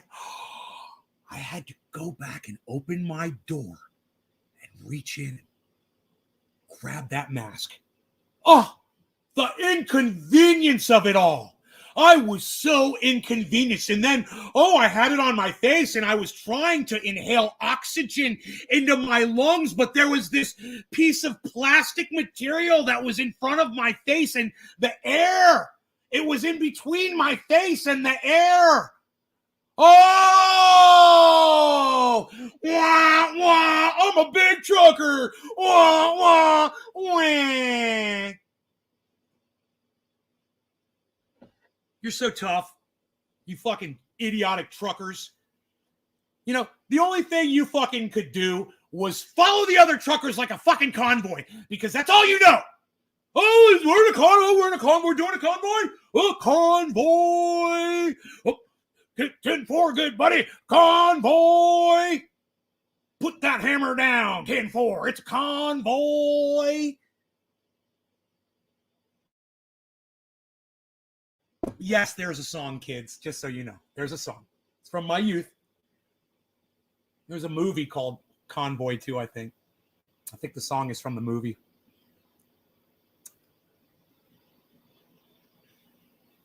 That was on the radio, man. They played that fucking song on the radio.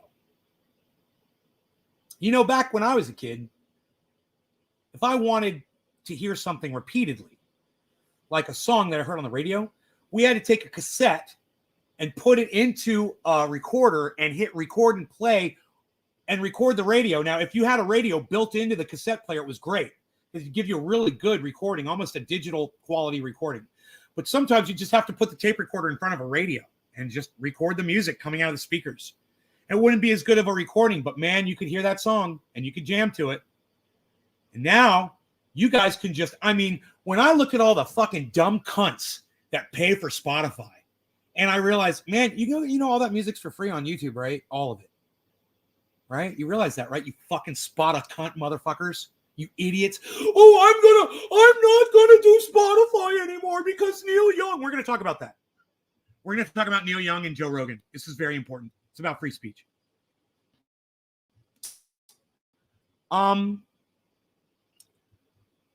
So Spotify was approached by Neil Young, who is one of their music producer. He produces content for them.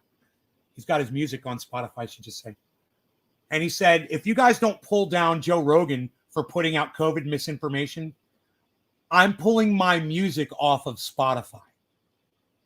And Spotify said, bye, Neil Young. Don't let the door hit your fucking skinny ass on the way out. Now, you guys might be a fan of Neil Young. I am. I am a fan of Neil Young. Absolutely. I love his music. You might be a fan of the fact that when he was producing that music when he was younger, he was all about freedom of expression in the 60s. That's what it was. He was that movement. Neil Young was one of the flag bearers of that movement. He was the goddamn drum major of that movement. Listen to his lyrics. He spoke of freedom and war and America and killing protesters, right? Expression, don't kill the protesters. That's what Neil Young said, right? Don't kill people because you disagree with them. Let them speak. Let them have a voice. That's what Neil Young used to say. Well, maybe a couple years ago, I would have agreed with that sentiment about Joe Rogan because I feel like Joe Rogan's misinformation. I don't just feel that way. That's provable. That's provable. Yes, Joe Rogan's misinformation results in people dying. Am I okay with that? Yeah. Yeah, because Jimmy Dore does it, and I'm okay with that.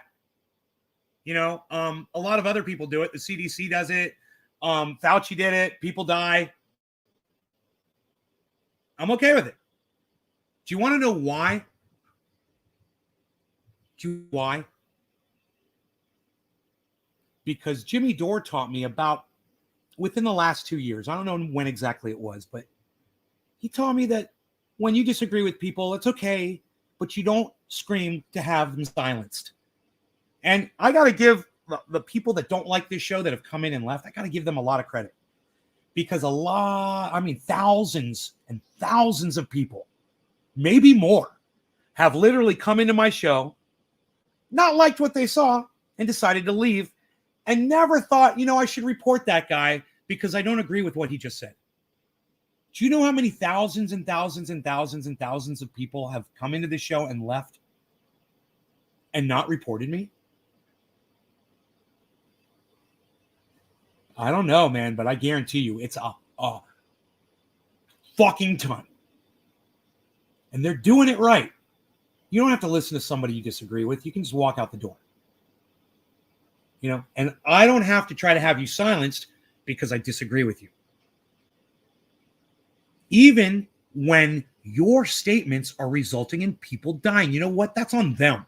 They choose who to listen to. You choose to listen to Jimmy Dore. You choose to listen to the things he says that I disagree with and take them on face value. That's on you. You choose to believe what a preacher tells you, that it's okay for you to sin because you're going to go to heaven as long as you pay me some money and you tell me in this little booth what it was exactly you did. You're going to get to go to heaven. You could believe that. You could subscribe to that all you want. You could subscribe to the fact that when you go into the United States military and you pull a trigger and someone on the other side of that fucking gun gets a bullet in their head and dies, that you're doing that for freedom, for your country, that you're doing that out of love. You believe whatever the fuck you want. But one thing's for sure. I'm not here to stop you from believing what you believe in. I'm not.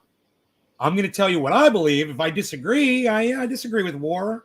Fuck yeah, man. You guys shouldn't be shooting each other. You need to stop. You need to stop shooting each other. You need to stop going to war. You need to stop supporting warmongers.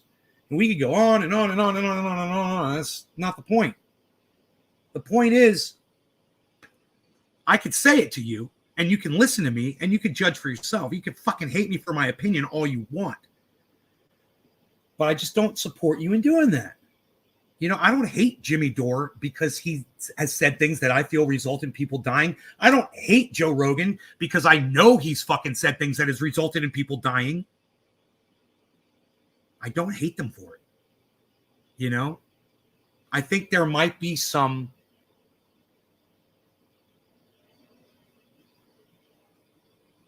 room here for discussion. That ain't going to come from me. I mean, it would. Yeah, sure, it would. If Jimmy Dore wanted to talk to me about it, I'd talk to him about it. If Joe Rogan wanted to talk to me about it, but my audience doesn't even want to listen to me. So, if my audience won't listen to me, my audience won't support me, I know fucking nobody else is going to want to listen to me either. They'll come on my show and they'll let me interview them, but not vice versa.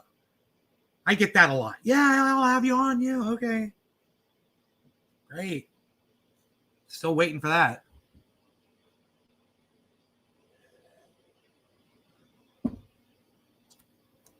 But there's others out there, like Jackson Hinkle. And even though Jackson Hinkle and I are not, when it comes to we're not. We're off a little bit. I mean, I'm with him on the mandates. But at the same time, I believe that works.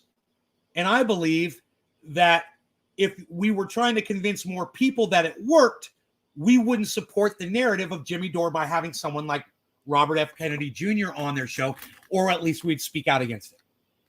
Kurt Metzger, I'm looking at you. I think, I don't know, but I hate to speak for him, so I'm just going to guess. Graham Elwood and Ron Placone haven't been on Jimmy Dore in a while. And I think that's their way. I don't know. I'm guessing. Sue me if I'm wrong. That's their way of saying we disagree with what Jimmy's been spouting lately. Jimmy needs to have more debates like he had with Graham Elwood. Graham was coming from the wrong place.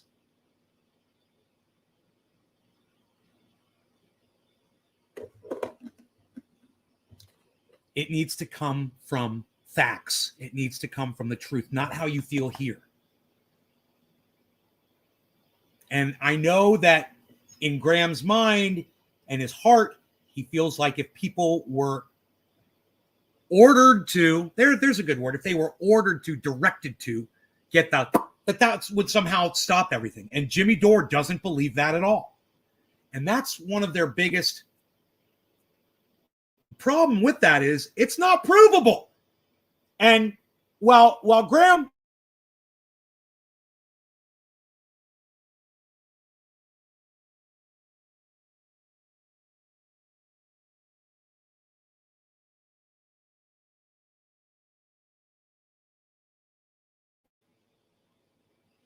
but one thing's for sure, man, you need to promote health. You need to promote welfare. You need to remember that you've got hundreds of thousands, if not millions of people, like in Joe Rogan's case, watching you every day and act accordingly. Because when you don't do that, Joe Rogan, when you don't do that, Jimmy Dore, you're just as bad as the politicians now. Because now, whether you want to admit it or not, you've got a platform too.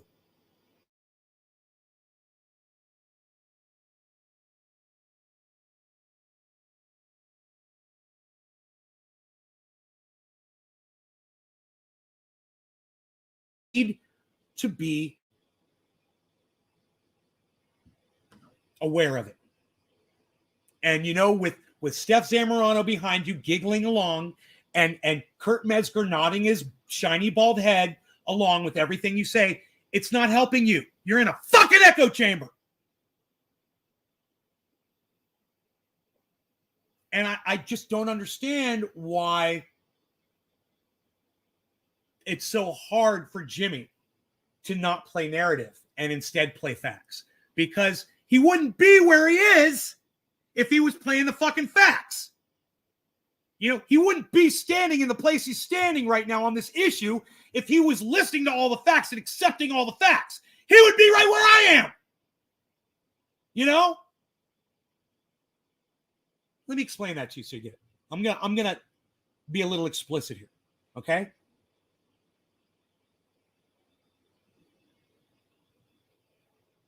People who have received have a way vast better chance of surviving if they get the thing.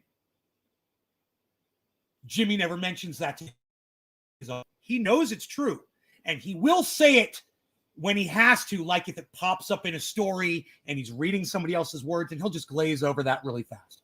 But he never wants to drive that nail home. Why? Because he's not playing facts. He's playing fucking narrative. And, the narrative, it gets fucking pushed down by the fucking facts. So fucking play the facts, Jimmy. You don't have to have a narrative anymore. The only thing it seems like Jimmy is trying to do, and I really hope that I am fucking wrong about this, is just trying to create a world where he can freely move around the country and go do his stand-up comedy. That's really what it feels like to me, Jimmy. God, I hope I'm fucking wrong. Evil laugh. I'm going to do a dab with you too, brother. Because this shit pisses me off a little bit, I must say. I shouldn't have to say this shit.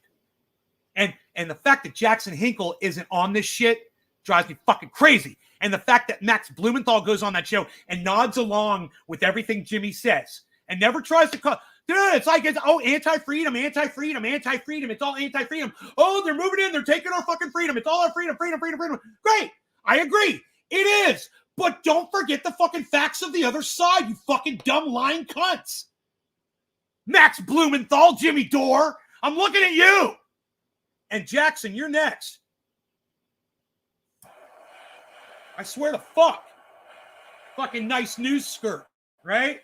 You guys are all buddy-buddy. Hey, man, I wish I was buddy-buddy with Jimmy Dore. I'm not. But at the same time, I think I would have the balls to call him out on this bullshit. I don't know if I would. Because I've never had the opportunity. I don't know. Maybe I don't have the balls. Maybe we'll find out how much of a fucking pussy I really am. Could you imagine Jimmy Dore fucking came into my chat right now? And he's like, yo, yeah, I want to talk to you about it. And I'd be like, yeah, I don't know. I'm just fucking talking shit right now. I'm just a pussy, Jimmy. Everything you say is right, and I'm wrong. All right. No law regarding selling out. Cheers.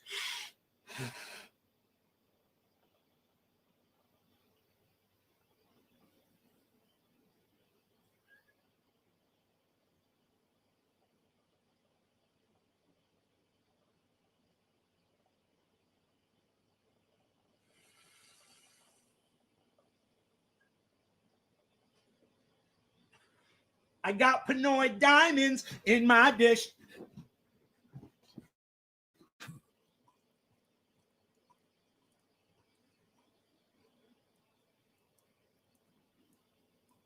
You know, they fulfill my every wish. Oh, did you see that? Nailed it. It is not easy to lasso the camera, guys, just so you know.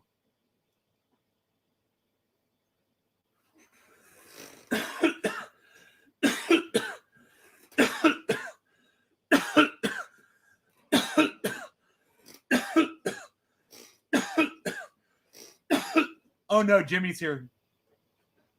Hi, Mr. Dore. I'm sorry. Could you imagine? Dude, I would totally not do that. I'd totally stand up to Jimmy. You guys want me to do it right now? Look, let's bring up one of these videos that I was watching of his. And I'll show you how fucking mad I get. I'll explain some of the things he says and the shit he does with his mouth. It's almost like duck lips. Oh, fuck, dude. I hate when people get smug. Hey, when I get smug on here, will you guys please tell me? Say, nah, you're getting smug. I'll be like, oh, thanks. Or I'll be like, hey, go fuck yourself. Nah, you're getting smug. Oh, my bad. All right, so Jimmy. When's the last time I watched a Jimmy Dore episode? Wow, it's been a while. It's been a while, Jimmy. It's been a while, Jimmy. Wow, Jimmy. Here we go. Jimmy Dore, left and right, unify at anti-mandate rally. This is going to be a good one because this one had Robert F. Kennedy Jr. there. I have a feeling we're going to get this. I think we're going to nail this one. Jimmy? Jimmy, I wouldn't want to be you right now. That's all I got to say for you. We have American journalist on his way to Nicaragua. Max Blumenthal is with us, ladies and gentlemen. Max, can you hear me? Oh, Max, you mean from the gray Let's Silence the Nazis zone with Ben Norton? Oh, okay, Max Blumenthal. Let's silence the Nazis. Okay, Mr. fucking, we got a list of people we disagree with. Mr. fucking First Amendment champion over here, Jimmy Dore, is going to have Let's Silence the Nazis Max Blumenthal on. Okay, but let's fucking go anyway. You know, 8 seconds in, I'm already ranting. 8 seconds, guys. Yeah, are we live? Yes, we are live. We are on. So hold on. let me set up the story. You were at the anti-mandate rally. Of course, yesterday they had the big anti-mandate rally, and of course, the Washington Post refers to it as the. Look, I'm anti-mandate too. I'm anti-mandate. The only thing I say about it is we wouldn't need mandates if all you motherfuckers played ball like people used to do. 50, 60 years ago, people would go get their goddamn vaccines and knock something out. But now we got a bunch of pussies, a bunch of dumb cunts that didn't want to play ball. And because you didn't want to play ball, we can't have nice things. And Jimmy's part of the fucking problem. But he hasn't admitted as much yet. Anti-vaccine activist march in D.C. So what he's saying is the Washington Post is reporting on this anti-mandate march as an anti-vaccine march. Now, it says anti-vaccine activists march, and that is a fact. Some of those people in that crowd are anti-vax. It doesn't say the march was anti-vax. It says that there were anti-vaxxers, anti-vax activists in the crowd. So Jimmy's wrong when he tries to say that. And you know what? I just noticed this. He caught me. So this is him straw-manning me, and he fucking tricked me because I didn't notice it the first time I saw this video. How funny is that? I literally thought that the Washington Post reported anti-vaccine march in D.C. That's the way Jimmy is saying it. That's what I thought it said there, and I didn't look close enough. I was watching on my phone. I may have been taking a shower. I may not have looked at the headline closely, whatever. But now I'm catching it. Jimmy's fucking strawmanning here, everybody. And I want you to listen to Jimmy lie to you about this. Very simple, but this is how Jimmy operates. He will straw every fucking piece of straw he can find to try to prove his narrative. And it drives me fucking crazy. And I'm going to take every fucking piece of straw that Jimmy fucking says, and I'm going to fucking build a whole pile of pickup sticks over here. And we're going to see how big that pile gets by the end of this. All right, let's see how far we can get through this. I got to back up just a little because I want you to hear how Jimmy presents the article's headline to you now that you know what it really says. It's literally a factual headline. Hold on. Let me set up the story. You were at the anti-mandate rally. Of course, yesterday they had the big anti-mandate rally. And of course, the Washington Post refers to it as the anti-vaccine activist march in D.C., a city that mandates coronavirus vaccination to protest mandate, right? And here's the Rolling Stone. I'm a full anti-vaxxer now. How the conspiracists are winning over fresh code converts. So anyway, so now I just want to let you know Joe Biden has been calling for unity. In his inaugural address, he called for unity. He also called for unity and healing after his electoral college certifies his victory, right? So here we go. Defeat the mandate, D.C. So I'm so sorry. I got to replay. Of course, the Washington Post refers to it as the anti-vaccine activist march. No, they didn't. No, they did not refer to it as the anti-vaccine activist march. They didn't. They said that anti-vaccine activists marched in D.C. That's what it says, Jimmy. If there's an S, it doesn't say anti-vaccine activist march. It says anti-vaccine activists march in D.C. A factual statement. You're going to tell me some of those people in that crowd were not anti-vaccine?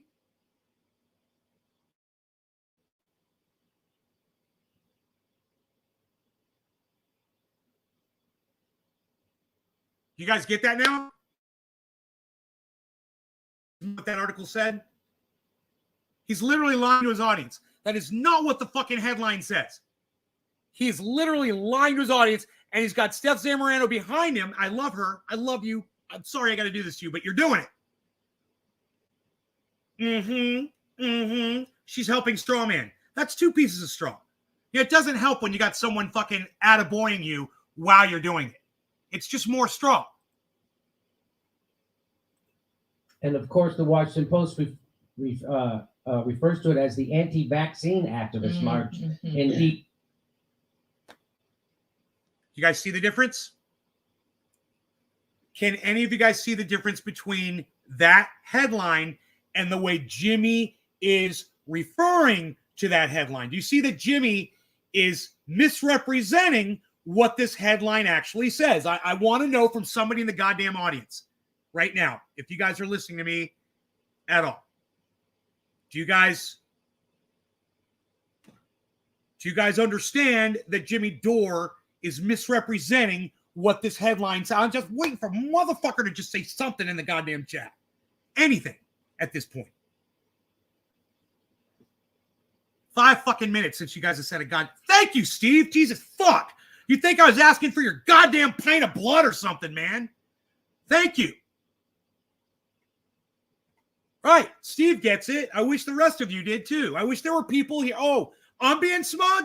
Am I being smug? Enoch, am I being smug right now? Is that what you're saying? Enoch just says the word smug. What do you call me, smug?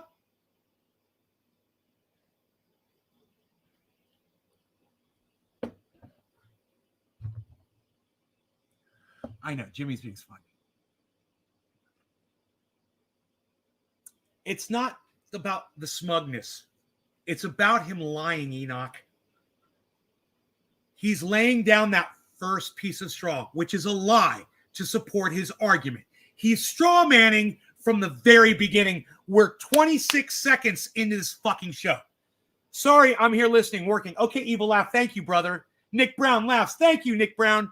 Dommy. Nick, I just got tired of people who come over and talk about their freedom. It's all about bullshit. I got tired of them. Get out of my life. Right on, Dommy. Don't be smug, bro. All right, here we go. Here we go. Let's see what else Jimmy says here, because I can't believe we're not even 30 seconds into this video and I've almost lost my voice already. I just want to make sure that you guys realize that Jimmy Dore is lying to his audience already about the title of a fucking article just to start straw manning. Here we go. DC, a city that mandates coronavirus vaccination to protest mandates, right? And here's the Rolling Stone. I'm a full anti-vaxxer now. How the conspiracists. Did you guys notice how at the end of the article it said, at the end of that headline, it said to protest mandates, and he just kind of glazes over that? Yet another piece of straw. Yet another piece of straw. Nation to protest mandates. Protest a city mandates. That mandates coronavirus vaccination to protest mandates. Right? Yeah, oh yeah, protest mandates. I'm gonna pull. He moves his mouth away from the microphone.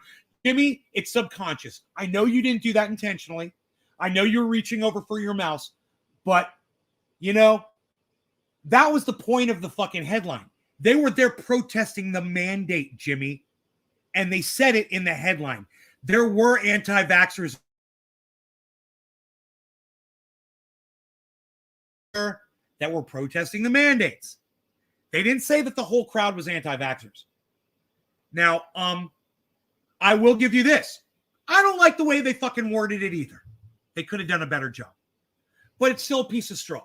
So, you know, let's take that piece of straw off of the pickup sticks pile and put it back in. I'm going to give you, after all that yelling I just did, Jimmy, I'm giving it back to you. Okay? This is your point. Fine. I don't like the way they reported that fucking headline. You want to know what I don't like about that headline? It is painted in a way to strawman you into thinking that it was only anti-vaxxers that were there.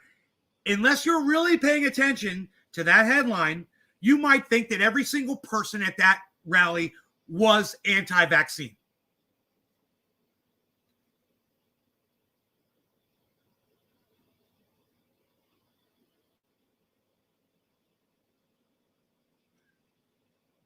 I'm going to give Jimmy credit for that.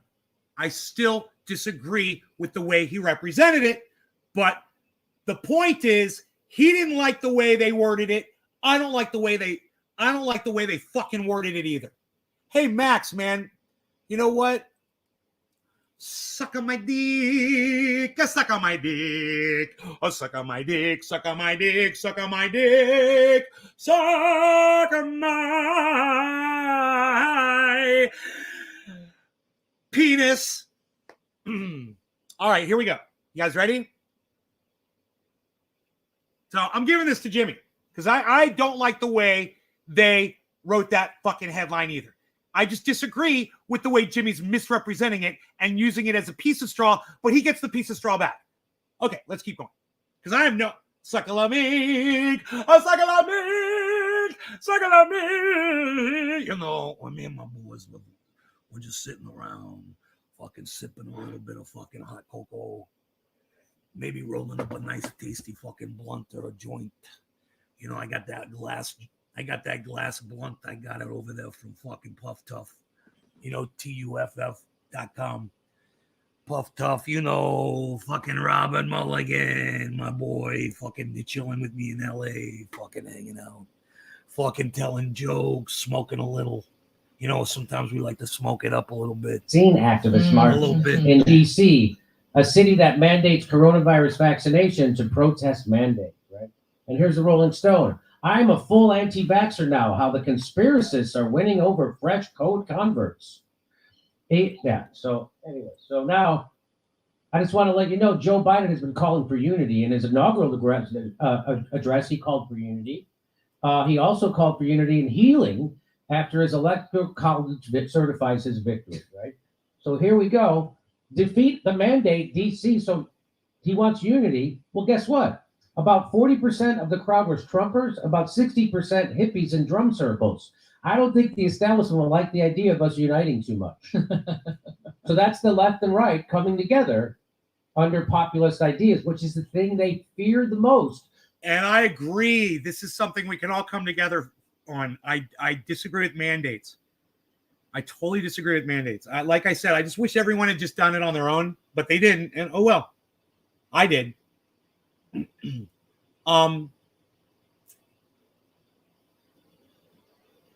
It's something we can all come together on, and I'd love to see everybody agree, whatever political, religious, any fucking thing that separates you, that you feel separates you from the rest of society, come together on this thing for sure and be anti-mandate. Come join me and be anti-mandate.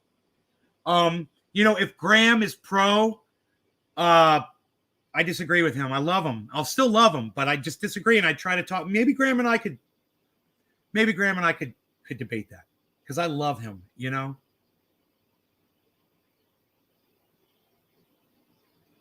I think he's probably anti-mandate by now. I would think he is. Which is the thing they have to push back against the hardest. I agree with this. Which is why when I interviewed Magnus, the Boogaloo Boy, all I did was interview him. I didn't join them. All I did was interview him so we could understand them. People went crazy. They wrote smear pieces about me. I trended on Twitter for 3 days straight. Yes, and I appreciate Jimmy interviewing that guy. I watched the interview live. I watched it multiple times. Learned a thing or two. And I didn't have a problem with Jimmy having that guy on, giving him a platform at all. Because whether or not the Boogaloo Boys support whatever they do, the kid that he had on, that I think his name was Magnus, that kid he had on wasn't espousing any kind of violent rhetoric at all. So I'm more with the message, not with what the persona might be. And maybe the message is the persona, and I'm learning. I don't know, but I got it from one person, and thanks to Jimmy Dore. So, like I said, you don't silence Nazis, and I'm not calling them Nazis. I'm just saying it starts with Nazis, and you don't fucking silence Nazis. That's where Ben Norton has all that shit wrong. And Max Blumenthal has it wrong, too, because he associates with Ben Norton at the gray zone. But I digress. Oh, and Jimmy Dore, you might want to check your friends on what they're saying about the First Amendment, brother. Just saying, over at the gray zone, they support silencing Nazis. Where are you on that, Jimmy?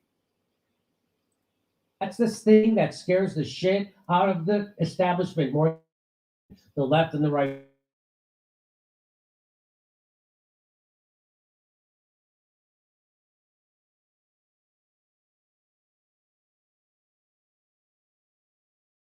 Live all you want, any of his crew, whatever. Feel free to do that right now while we're live. Do some live tweeting. Feel free. Jackson Hinkle's people did it fucking 35,000 times over. Retweeted him 35,000 times.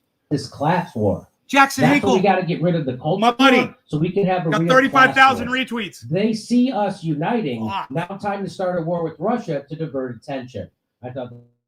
Also, the woman who got that is she's just an anti-establishment peasant seeking other anti-establishment peasants to organize the revolution. And someone says any guesstimate on the crowd size. She said about 20,000 for sure. So just a thought, Galv, you know, I wonder if she's hooked up with Rome.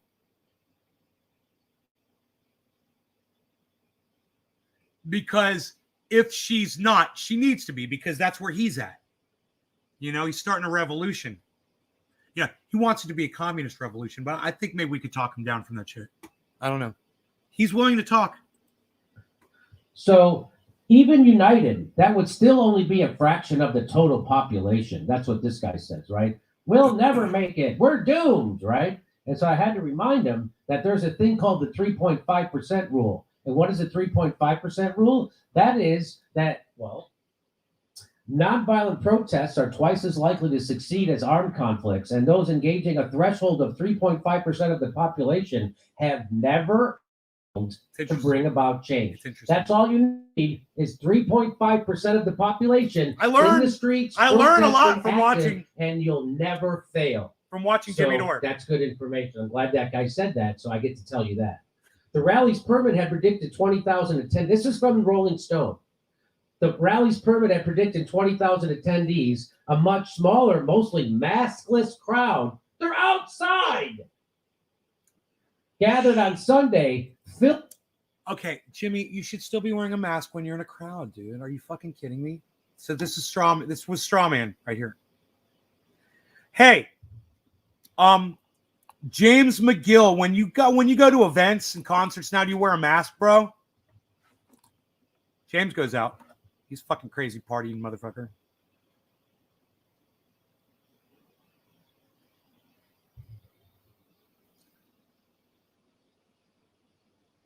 If you go to an event and you're around people, do you wear a mask? Any of you? Anybody can answer me. I'm asking James, but I do. If I go out somewhere, I fucking wear a mask, man. I don't wear it when I drive my car, but as soon as I get out of my car, dude, if I'm in a crowd of people or whatever, I put a fucking mask on. You do. Right. James goes out and hangs out and shit, but he wears a mask. You know, you should wear masks, man. These people should wear masks. Jimmy makes it sound like if you're standing outside, you don't need to wear a mask. Like you can't catch something if you're outside. And Jimmy, do you think that just if you breathe outside that the vapor coming out of your mouth disappears? What if I sneeze outside? Do you think if I sneeze outside, you think the droplets just vaporize in the air? They don't. And if someone is a few feet away, up to now they've determined that this can travel fucking 30 feet. I don't know how far outdoors. But bro, if you're walking in a concert venue and the person in front of you goes, ugh, and puffs out a thing and you're right behind him, you go, you don't think you're inhaling that shit? So Jimmy's strawmanning here, and I don't agree with what he's saying. And I really wish he wouldn't do this to his audience. Jimmy, this is all narrative. You know, this is him trying to support what he's all about. And when you're in a crowd, you should be wearing masks, period. You're protesting, you should be wearing masks, period. Filling in from the Lincoln Memorial only to the closest edge of the reflecting pool. This is Rolling Stone again, doing straight up big pharma propaganda, calling the people. Heavy P's like, I'll probably even go further to blow in the wind, right, Heavy P? I didn't even think of it that way. Yeah, man. What about a little breeze? And you go, achoo, and then it goes fucking 50 feet. Yeah, I wonder if they've done any tests on that. Look, man, I'm not acting like I'm fucking a lunatic or anything. I'm saying that 10 days ago, I was sitting right there. My dog was right here. My friend was right there. We watched movies together. She had a fucking fever. Okay? She's been down for 10 fucking days, 8 days. She was down for 8 days. The 9th day, she said she overdid it. She got up. She tried to do some things. She's like, I overdid it.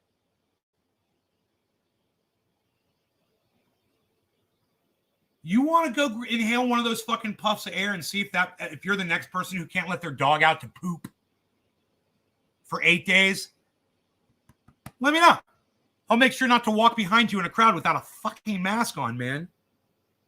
Maskless. They're outside. It had predicted. Oh wait, they're outside.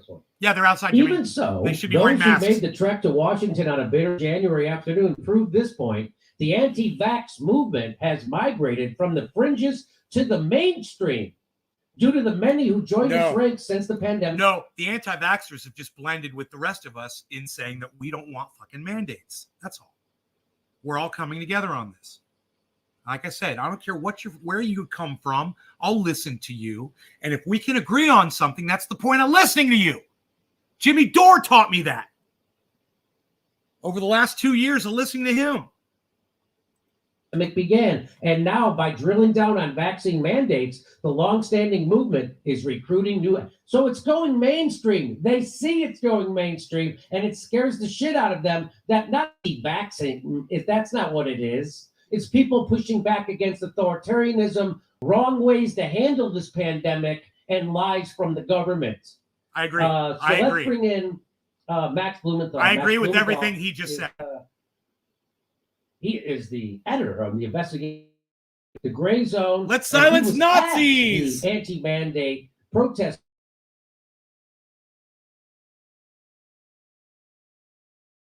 It's not until 3:30. I mean, where does it stop, Max?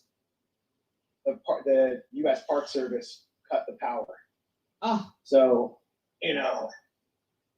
power to the people until the power is cut. Then a megaphone was brought out. And I was actually on stage with many of the New York organizers who were waiting to speak, along with Kwame Brown, who used to play center for the Wizards. He was one of the first ex-pros to come out against the mandate. Tremel Thompson, who is with the Transportation Union in New York, who is vaccinated and ripped up his vaccine card in protest against vaccine passports. At a rally in Albany, Joe Rose and some of the other New York organizers who are all Black Americans who see the passport system in terms of the civil rights struggle, and who organized the recent civil disobedience protest we saw at the Met. I think it was the New York Metropolitan Museum of Art, where a 9-year-old girl was arrested, card taken away by NYPD in handcuffs, showing how healthy children are now treated as public health threats under this biomedical security regime. And, we were all kind of confused about what was happening, but we were waiting to present our perspective, and pretty much it turned into chaos. And then everyone was removed from the stage after the megaphones were brought out. So many speakers were not able to speak. I think my speech was going to be very different from some of the other speeches. But yeah, that's what happened. And Cheers, as a journalist, I still got the opportunity to see what this kind of burgeoning movement was all about. My dog has not gone outside yet. What was your what can you tell us about did you have a good feeling about it? Did it seem like it was successful? Did they achieve their goals? What do you 12 think? hours. He hasn't been outside in 12 hours. Well, I think in some ways, Rolling Stone, which is edited by a neoconservative former Clinton operative, Noah Shachtman, and is essentially an establishment information weapon, was correct that there is a lot of momentum there. And it's because people aren't out there to protest vaccines per se, the people in the crowd, the rank and file. The whole rally wouldn't have happened if mandates were taking place, if there weren't vaccine passports, if people didn't see the transition to this cold, soulless technocracy. And Look, I don't like mandates. I'm against them. But let's talk about passports, okay? Let's talk about passports. If you want to travel alone across the country, unvaccinated, I think you should at least take precautions when you're in public around other people and wear a mask. Try to social distance. Just do that at least. and be free to travel about the country on your own at will.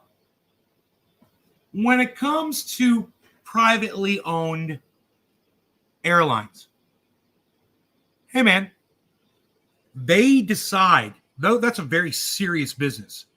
They decide who gets on, who doesn't get on. They have a very strict screening process for every single one of you motherfuckers that's ever gotten a fucking airplane, right? If they want to include you need a vaccine or you're not getting into an enclosed capsule with recycled air with 250 other fucking people, I'm good with that. I'm totally fine with that. If that's called a vaccine passport so you can fly, I'm for it. You know, but it stops right there. But it fucking stops right there. Now, you want to call it a slippery slope? Fight me. You know, we could fight on that fucking slope all day. But I'll stand my ground and I'll be like, that's the line. I've got a fucking line. Oh, what's the matter? You've never had a fucking line that you've drawn in the sand before and said, this is it. You're not going past this point. This is it. This is my line. But that's it. I want to be able to get on a plane and not worry that the motherfucker sitting next to me isn't vaccinated. Are you fucking kidding me? Might have fucking COVID and give it to me. Even if I'm vaccinated, you know, I don't want to get sick. You can still get fucking sick. Stretchy knees up. Still a little stretch back there. Melts my heart. Fourth Industrial Revolution, and there is that awareness in the crowd. The person who said, 40% Trumpers, 60% hippies was kind of onto something.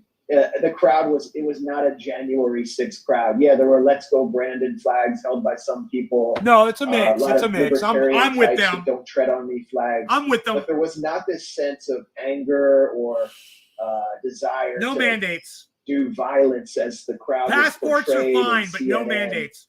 I think the DC Metro Police kind of created this phony scare about people running up in restaurants in DC and what violating sucks, the vaccine passport. and everything, openness here, guys.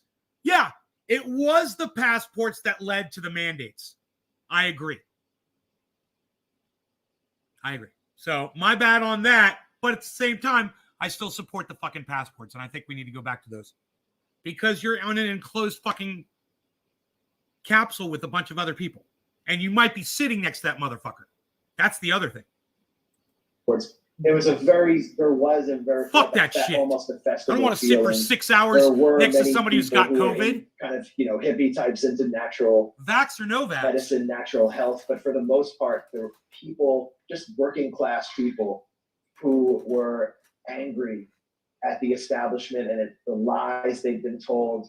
People who felt abused and people who were ready for system change, but who were totally disorganized. To paint this as an anti-vax movement is sort of delusional because there really isn't any clear leadership. And I want to say this too. Put this rally on. And I want to say this too. You're standing in line to get on a plane. You're coughing, you're sneezing, you got the flu, you got a cold, little cold, whatever. Off the fucking plane. But it's not COVID. It's just a cold. Yeah, I know. I don't fucking care. You shouldn't be fucking flying infecting other people. So fuck you. You're a fucking cunt. Get the fuck out of the goddamn airport. That's how I feel. If you're fucking sick, you shouldn't be fucking flying anywhere. And I don't care if it's COVID or a cold or a bug or even a stomach fucking virus. And he's, inspiring a lot of people or influencing them. But I got the sense walking around the crowd that there wasn't any clear leadership and that people were turning towards alternative media and watching Jimmy Dore because they feel just betrayed by every other form of media. They don't care if it's left or right media. They just want media that speaks to them. And so I was stopped like every minute by people saying they love the gray zone. And not just because we've published a few critical investigations on the COVID regime, but because they love our work on imperialism and foreign policy. The Good stuff. I met people wearing Free Assange hats and shirts. I would say the crowd was almost totally anti-war. Good. If they were welcomed into the anti-war movement, they would have filled up an anti-war rally. Good. I just think we're at the precipice of something in this country, and it's very difficult to define it along left-right lines. And I think class is a much bigger factor. Many of the people there were people who were hurt by the lockdowns, whose small businesses were destroyed. Many of the people there are people who were more affected by vaccine mandates. Let's talk about the lockdowns, okay? So you don't lock down and you leave your business open and we spread the shit all over the fucking place and everyone's homesick. And where the fuck are the customers going to come from, you stupid fucking dumb cunt bitch? Oh, the lockdowns. Oh, the lockdowns. And the small businesses got hurt. Oh, the small businesses got hurt. What about when all their employees can't move for fucking 14 days? Or some of them drop dead. What about that? The ones who smoke cigarettes who got a little fucking flab on their belly. The ones who have asthma. Do they not have jobs?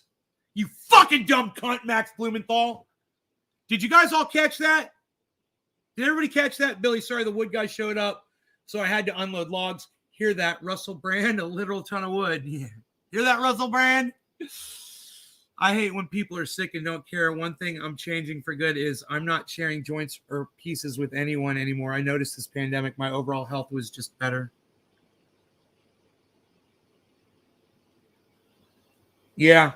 When my friends come over, we usually use 2 different glass pieces. It's just becoming a habit. I don't mind.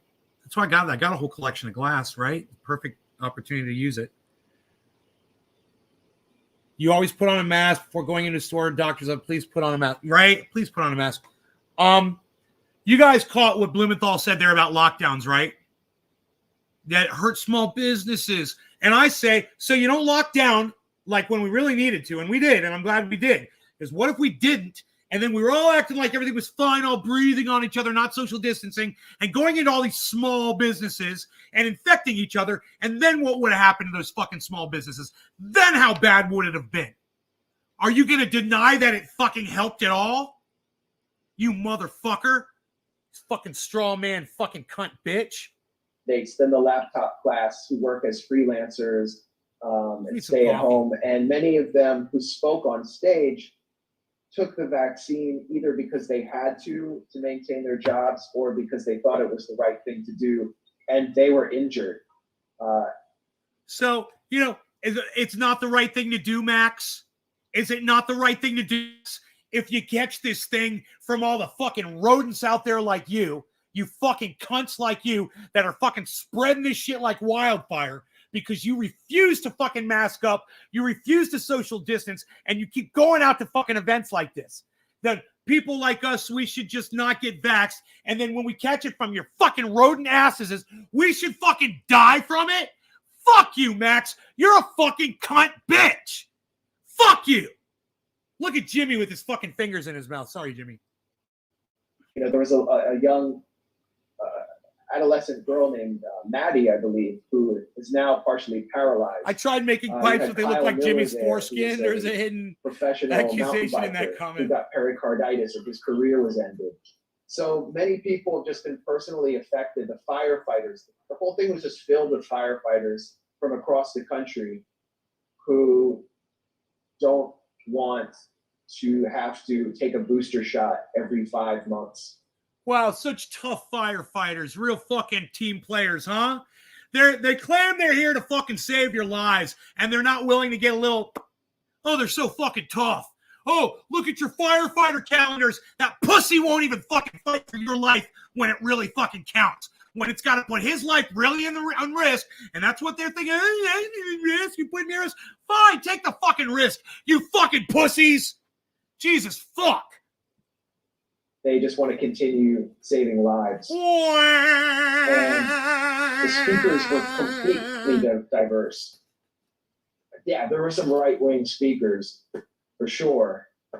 But for the most part, the speakers were just very difficult to define, and many of them were howling on stage Well, if about a system that puts profits before people. I mean, that was something I constantly heard from the stage. well, it's a good thing Well, there it's were true, it does. right-wingers The there system in a does sense that. because Puts if profits it's before just people. left-wingers, they can just ignore you, and as they do, and they always do. But when it's left-wingers, centrists, libertarians, and It's funny. right-wingers, very much. It's funny on the show. I'm like, I disagree. I agree. I disagree. I agree. I disagree. I agree. I disagree. I agree. It's driving me crazy. Harder to demonize that group. But you and- know, you're always going to get it straight from me, guys. You know, I'll listen to it. I'll call the balls and strikes, and I'll get it right almost every fucking time. It's very Try. harder, Oh, much harder to Am I doing that thing I said I wouldn't do anymore? Sorry. My bad. dismiss them. But although they try, it's not working because the tide is turning, and they know it, and that's why they're ramping up. But again, Joe Rogan is bigger than they are. I get on stage in comedy clubs and I talk about Joe Rogan. People love him.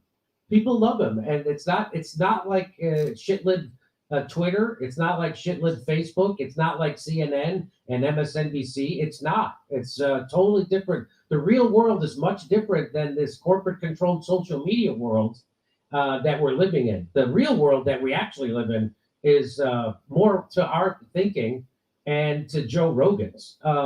Did you have a speech? Did you want to do it? Do you want to give your speech? Yeah, I mean, might as well not go to waste. I got it written down. You wrote it. I got it written down right here.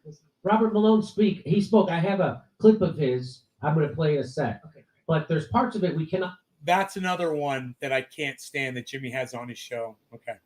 I'll play it on YouTube. So. Right. Yeah, because the guy's a misinformant, Jimmy. Yeah, and his misinformation and you're putting it out there results in people dying, but that's okay with you. And it's not okay with some other people. You know? I don't like it. But I'll give you the right to say whatever the fuck you're going to say because these people are fucking idiots that listen to you and believe this bullshit just because you got little Max, the fucking parakeet on your fucking shoulder there, you know, attaboying you and you attaboying him. Right. I'm nervous. Well, you know, I wasn't even planning on talking about the vaccine per se in my speech. To me, this is about so much more. I thought he was going to say, I wasn't even planning on reading my speech on here. He had it right there. I wish he'd said that so bad. Jimmy, get your finger out of your mouth. Yes. And of course, I never had said a word about vaccines, positive or negative, until the mandates came in. Right. And I was bet the majority of people at that march are. Did she wake up and bolt? And that's the mischaracterization of this as an anti-vax movement. No. Like, these aren't people. Dude, some of the you know. I just gotta say, Steph stands behind Jimmy 100%, and she sits there and giggles at his jokes and never calls him on any of this bullshit that I call him on. You know, I don't know if she agrees with me or not, but she doesn't portray it if she does.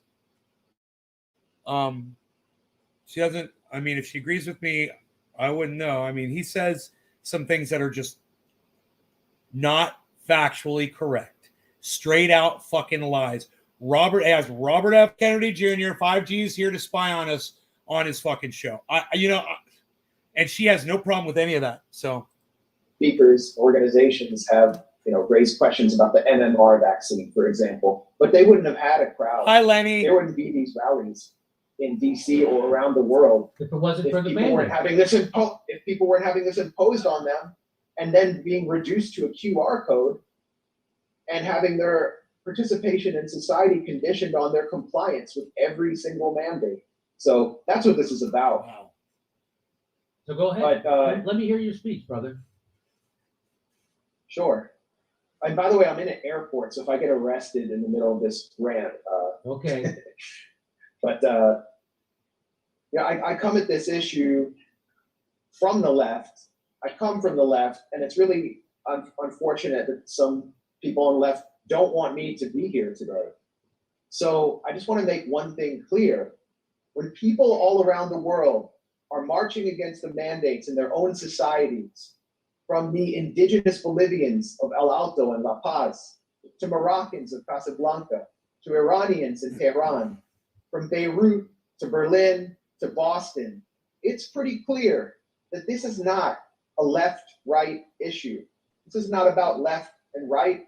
This is about our rights, our basic rights that we fought for. This is about decent working people trying to hold on to their humanity, their bodily autonomy, their rights, and their very sanity against a cold and ruthless corporatist machine that seeks to reduce every individual to a QR code and condition their participation in society on their compliance with a mandate. And it won't be the last mandate. Now, let me make something clear to my friends on the right, because I hear this a lot.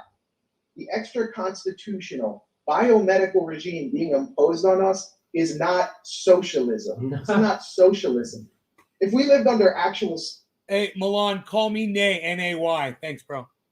socialism, we the people would control the means of production, and we would be able to expropriate the pharmaceutical industry and frog march the CEOs of Pfizer, Moderna, and the Sackler family at Purdue Pharma off in handcuffs to federal prison.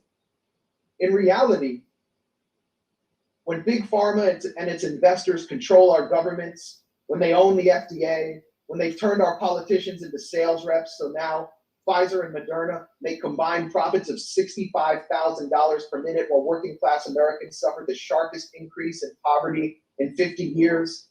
When the wealth of the world's 10 richest men has doubled since the lockdowns began, while the wealth of the global 99% has declined precipitously, we are living under corporatism, not socialism, corporatism. Yeah. Enjoy your block, motherfucker. Hey, everybody want to watch a block happen? That exists. Watch me block this little cock smoking now cunt. The forever war has come home.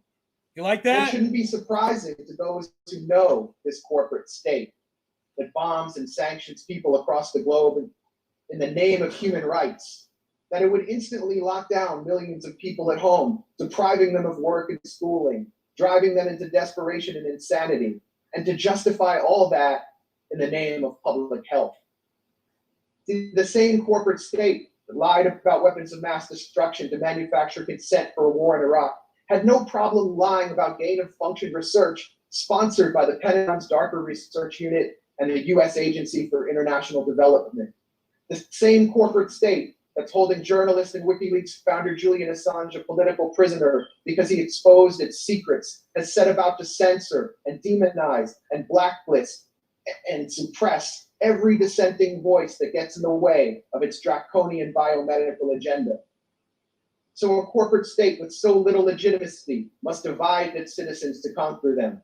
And that's why it's polarized us between the vaccinated and unvaccinated, scapegoating the latter group and blaming it for its own failures in order to shatter the solidarity of the 99%. This corporate state has given us two corporate parties, hundreds of corporate media outlets brought to you by Pfizer, the arms industry, and Wall Street, and only two medical options when it comes to the coronavirus, Pfizer and Moderna. So here's my message to the corporate state and its media stenographers. COVID might have temporarily taken away our sense of smell, but we can smell the steaming pile of bullshit that you're cooking, and we're not buying it. Right on, Max. That's my speech. Wow. I liked That's it. the speech I would have delivered if I could have, and I think it would have shit things up. Wow. That was a great speech. Well said. a great Very, speech. Very gripping, very stirring, right on point. Ben Norton wrote it. Thank you very much Thank you, thanks for coming out. Thanks for doing that. He had Thanks Ben for and going Aaron to the write it for rally. him. And hopefully we won't need any No more. But I have a pizza's feeling best, we're going right? to, because it doesn't seem like they're letting up on these vaccine passports. But only 30% of the people who got the first two shots, only 30% of those people got the booster. Really? That's the number I saw. What number have you seen, Max? I'm pretty sure you're on point. Actually, Biden in his marathon press conference was asked about why he didn't change the definition of fully vaccinated, and was asked, would that be because you're afraid the numbers would go down so precipitously? And he just dodged the question because it's obvious. And they're gonna authorize vaccination for age 2 to 4, and you're gonna see parents just turn their backs on this in droves. Yeah, well, 2/3 of the parents were already hesitant to give their children a vaccine. And so they really ramped up the fear mongering around it. making people think that kids were actually somehow super vulnerable to COVID when they're less vulnerable to COVID than they are from the flu. And so there you go. Now you're on your way to no, what do you think we'll ever get past people calling? Did you hear what Jimmy just said about kids? And he just fucking glazed right over it. That's all bullshit.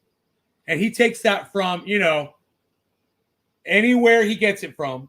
And then he just rides on it like it's a fact. I don't care where he got it. I don't care if he got it from the CDC. I don't give a fuck where he got that little fucking thing he calls a fact about kids.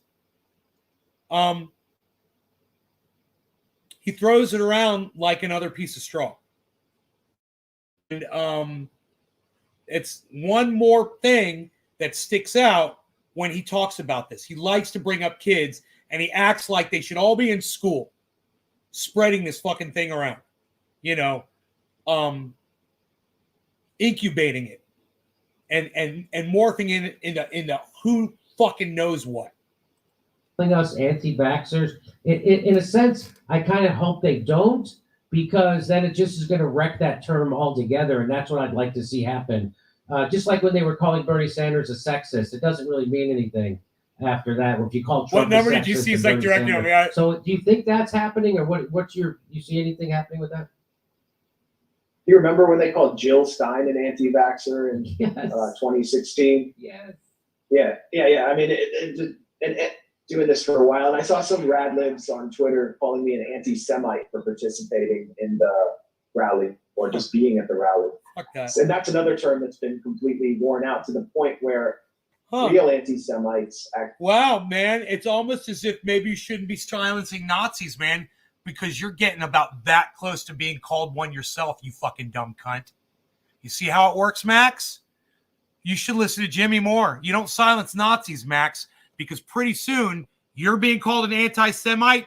That's just a fucking cunt hair away. My bad. That's a fucking cunt hair away from you being a fucking Nazi. Actually can just deflect by saying, well, you've taken all the meaning out of that term, so it's nothing. I mean, the more these people get called anti-vaxxers, and the more that term is associated with extremism and criminality, the more people will just, their anger, their righteous anger will increase, and the more they'll reject establishment media. I mean, it's already so totally discredited. So, but I see it as a cop term in a lot of ways. The Department of Homeland Security issued a terror warning in September, right ahead of 9/11, based on no active plots. And one of the groups they said could commit terrorist attacks was those who criticize government COVID policy. And then we saw the coverage of the anti-mandates rally, where the police were saying, anti-vaxxers are going to attack restaurants in our city, completely based on no actual information, complete horseshit.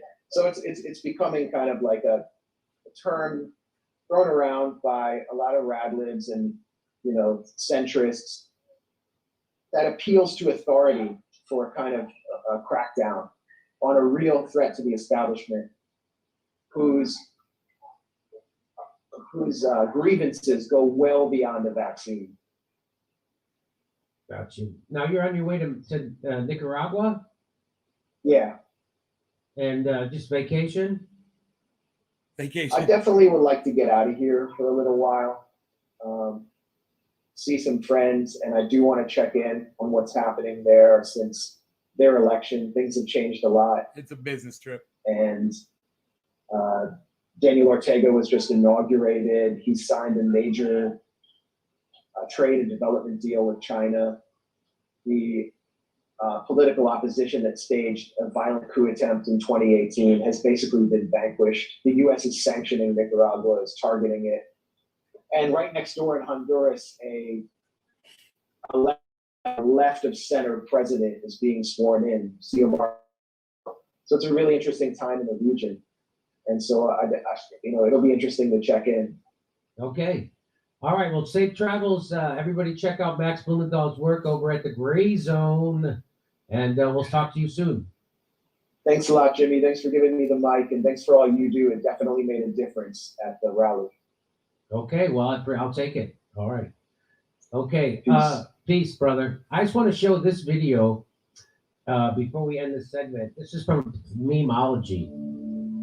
So far, the science shows that people with only 2 doses of a COVID vaccine have only a 4% protection against being infected by the Omicron variant. Just 4%. Right, but With a 3rd dose, it can provide a 64% protection against infection. it doesn't.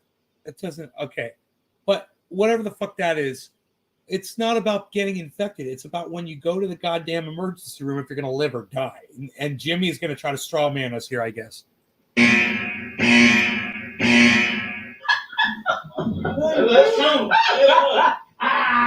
It's a fucking clown show. Oh, they used him in No, the. it's nice to be. It was nice to be included in that. They used him in the clip. That's great. This is a real quote. The Technotronic Zbigniew Brzezinski. The Technotronic era involved the more controlled society. Such a society would be dominated by an elite, unrestrained by traditional values. Soon it will be possible to assert almost continuous surveillance over every citizen and maintain up-to-date complete files containing even the most personal information about the citizen. These files will be subject to instantaneous retrieval Right. by the authorities. So they predicted fucking Now, technology would advance. This guy, Okay. he served in the Carter administration, right? Correct, I'm pretty sure. And isn't I'm he not Michael that impressed. Brzezinski's father? Yes. You know, one day we'll have Yeah, everything in a Morning fucking Joe little fucking thing in So, our hand. We thought we'd all have watches like How did you know goddamn that in 1970? Because that's the world we're living in right now. Jimmy, you fucking idiot. We all had the cartoon Dick Tracy. He had a TV set on his watch. Someday we'll be able to transmit information via that. Come on, Jimmy. And I wanted to show this real quick. And- Because this goes back to the message of this I'm show. just kind Don't- of curious, what year did Dick Tracy the cartoon? Okay, Google. What year did the cartoon Dick Tracy originate?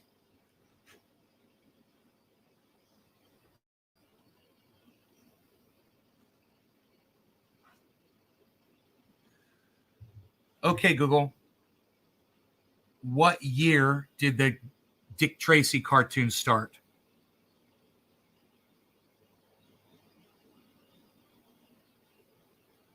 Pfft, 1931, dude. Come on, Jimmy. This guy didn't fucking predict anything. Don't blame your neighbor. The people, we need to join together and fight the oligarchy who are screwing us both. So this guy says, I don't know if you can read What this. a Says, I only visionary. show up. This is at that mandate. And she's saying Yeah. that it's 40% Trumpers and 60%. Wait. Okay, Google. What year was the book 1984 by George Orwell written? Okay, Google. What year was the book 1984 by George Orwell written? 1949, dude. But he's a visionary. Yeah, 1970. He predicted what George Orwell already predicted. But it was 1970. What a visionary. Okay, Jimmy. Hey, man. That shit was 1949, bro. All right? Jimmy, 1949, brother. Just so you know, man. Hippies. And this guy, Cody, says, I'd only show up just because I hate any kind of mandate being enforced by the feds. Is anybody still I in have the no audience? interest in being united with the enemy. I don't need to do this. I could just leave. Now, I thought when he You guys said aren't even that, chatting, man. that Except for this was a Billy. lefty Thank saying you, he Billy, didn't wanna by the way. join with the Trumpers. Anybody That's else what I thought. So gonna I engage said, me in the conversation this enemy is the morning? oligarchy, not your neighbor, who was also desperate and oppressed by the oligarchs. He comes back, says it's not enough for COVID policies to end, but he responded by saying that he saw Why did you AOC skip that? and Joe Biden. What did he saying say? don't want to join with the Trumpers. That's what I thought. So Oh, I said right. the enemy is the oligarchy, not your neighbor, who was also desperate and oppressed by the oligarchs. He comes back. It's not enough for COVID policies to end. Lockdowns killed more people than they saved. That's not true. That's the fucking narrative. And see, he's not allowed to put that on the goddamn internet. School closures and masking. Yeah, whatever. And vaccine mandates. Oh, yeah. Ruined. Yeah, everyone's lives are ruined from all these things. Yeah. These measures were crimes against humanity, and the people behind them should be held accountable. Yeah, okay. All right, dude. All right. Hey, Dave D. It's not enough for COVID policies to end. But he responded by saying that he saw AOC and Joe Biden and anybody who votes for those people as his enemy. And that's just a mistake. Because the people who are voting for those people are They're voting not your for the enemy. same things that you want. Right. They want a Sometimes you living guys will wage. agree on something, and that's what They Jimmy want to taught end the me. wars. They want health care that isn't. This is why we listen to people we disagree with, folks. This is why. Because even though, Max Blumenthal literally lies, straight out fucking lies. He's done it on the Jimmy Dore show. I've seen him do it before. Even though Jimmy Dore straight up fucking lies to his audience, and it fucking drives me crazy. I still get something out of everything I watch all the time. And that was the most important thing. I wish more of you were engaging me in conversation. And since you're not, I bid you a farewell. I will see you the next time it interests me to fire up a show. I don't know when that will be. I hope it will be sooner rather than later. If the attendance picks up on that would be great. Love y'all.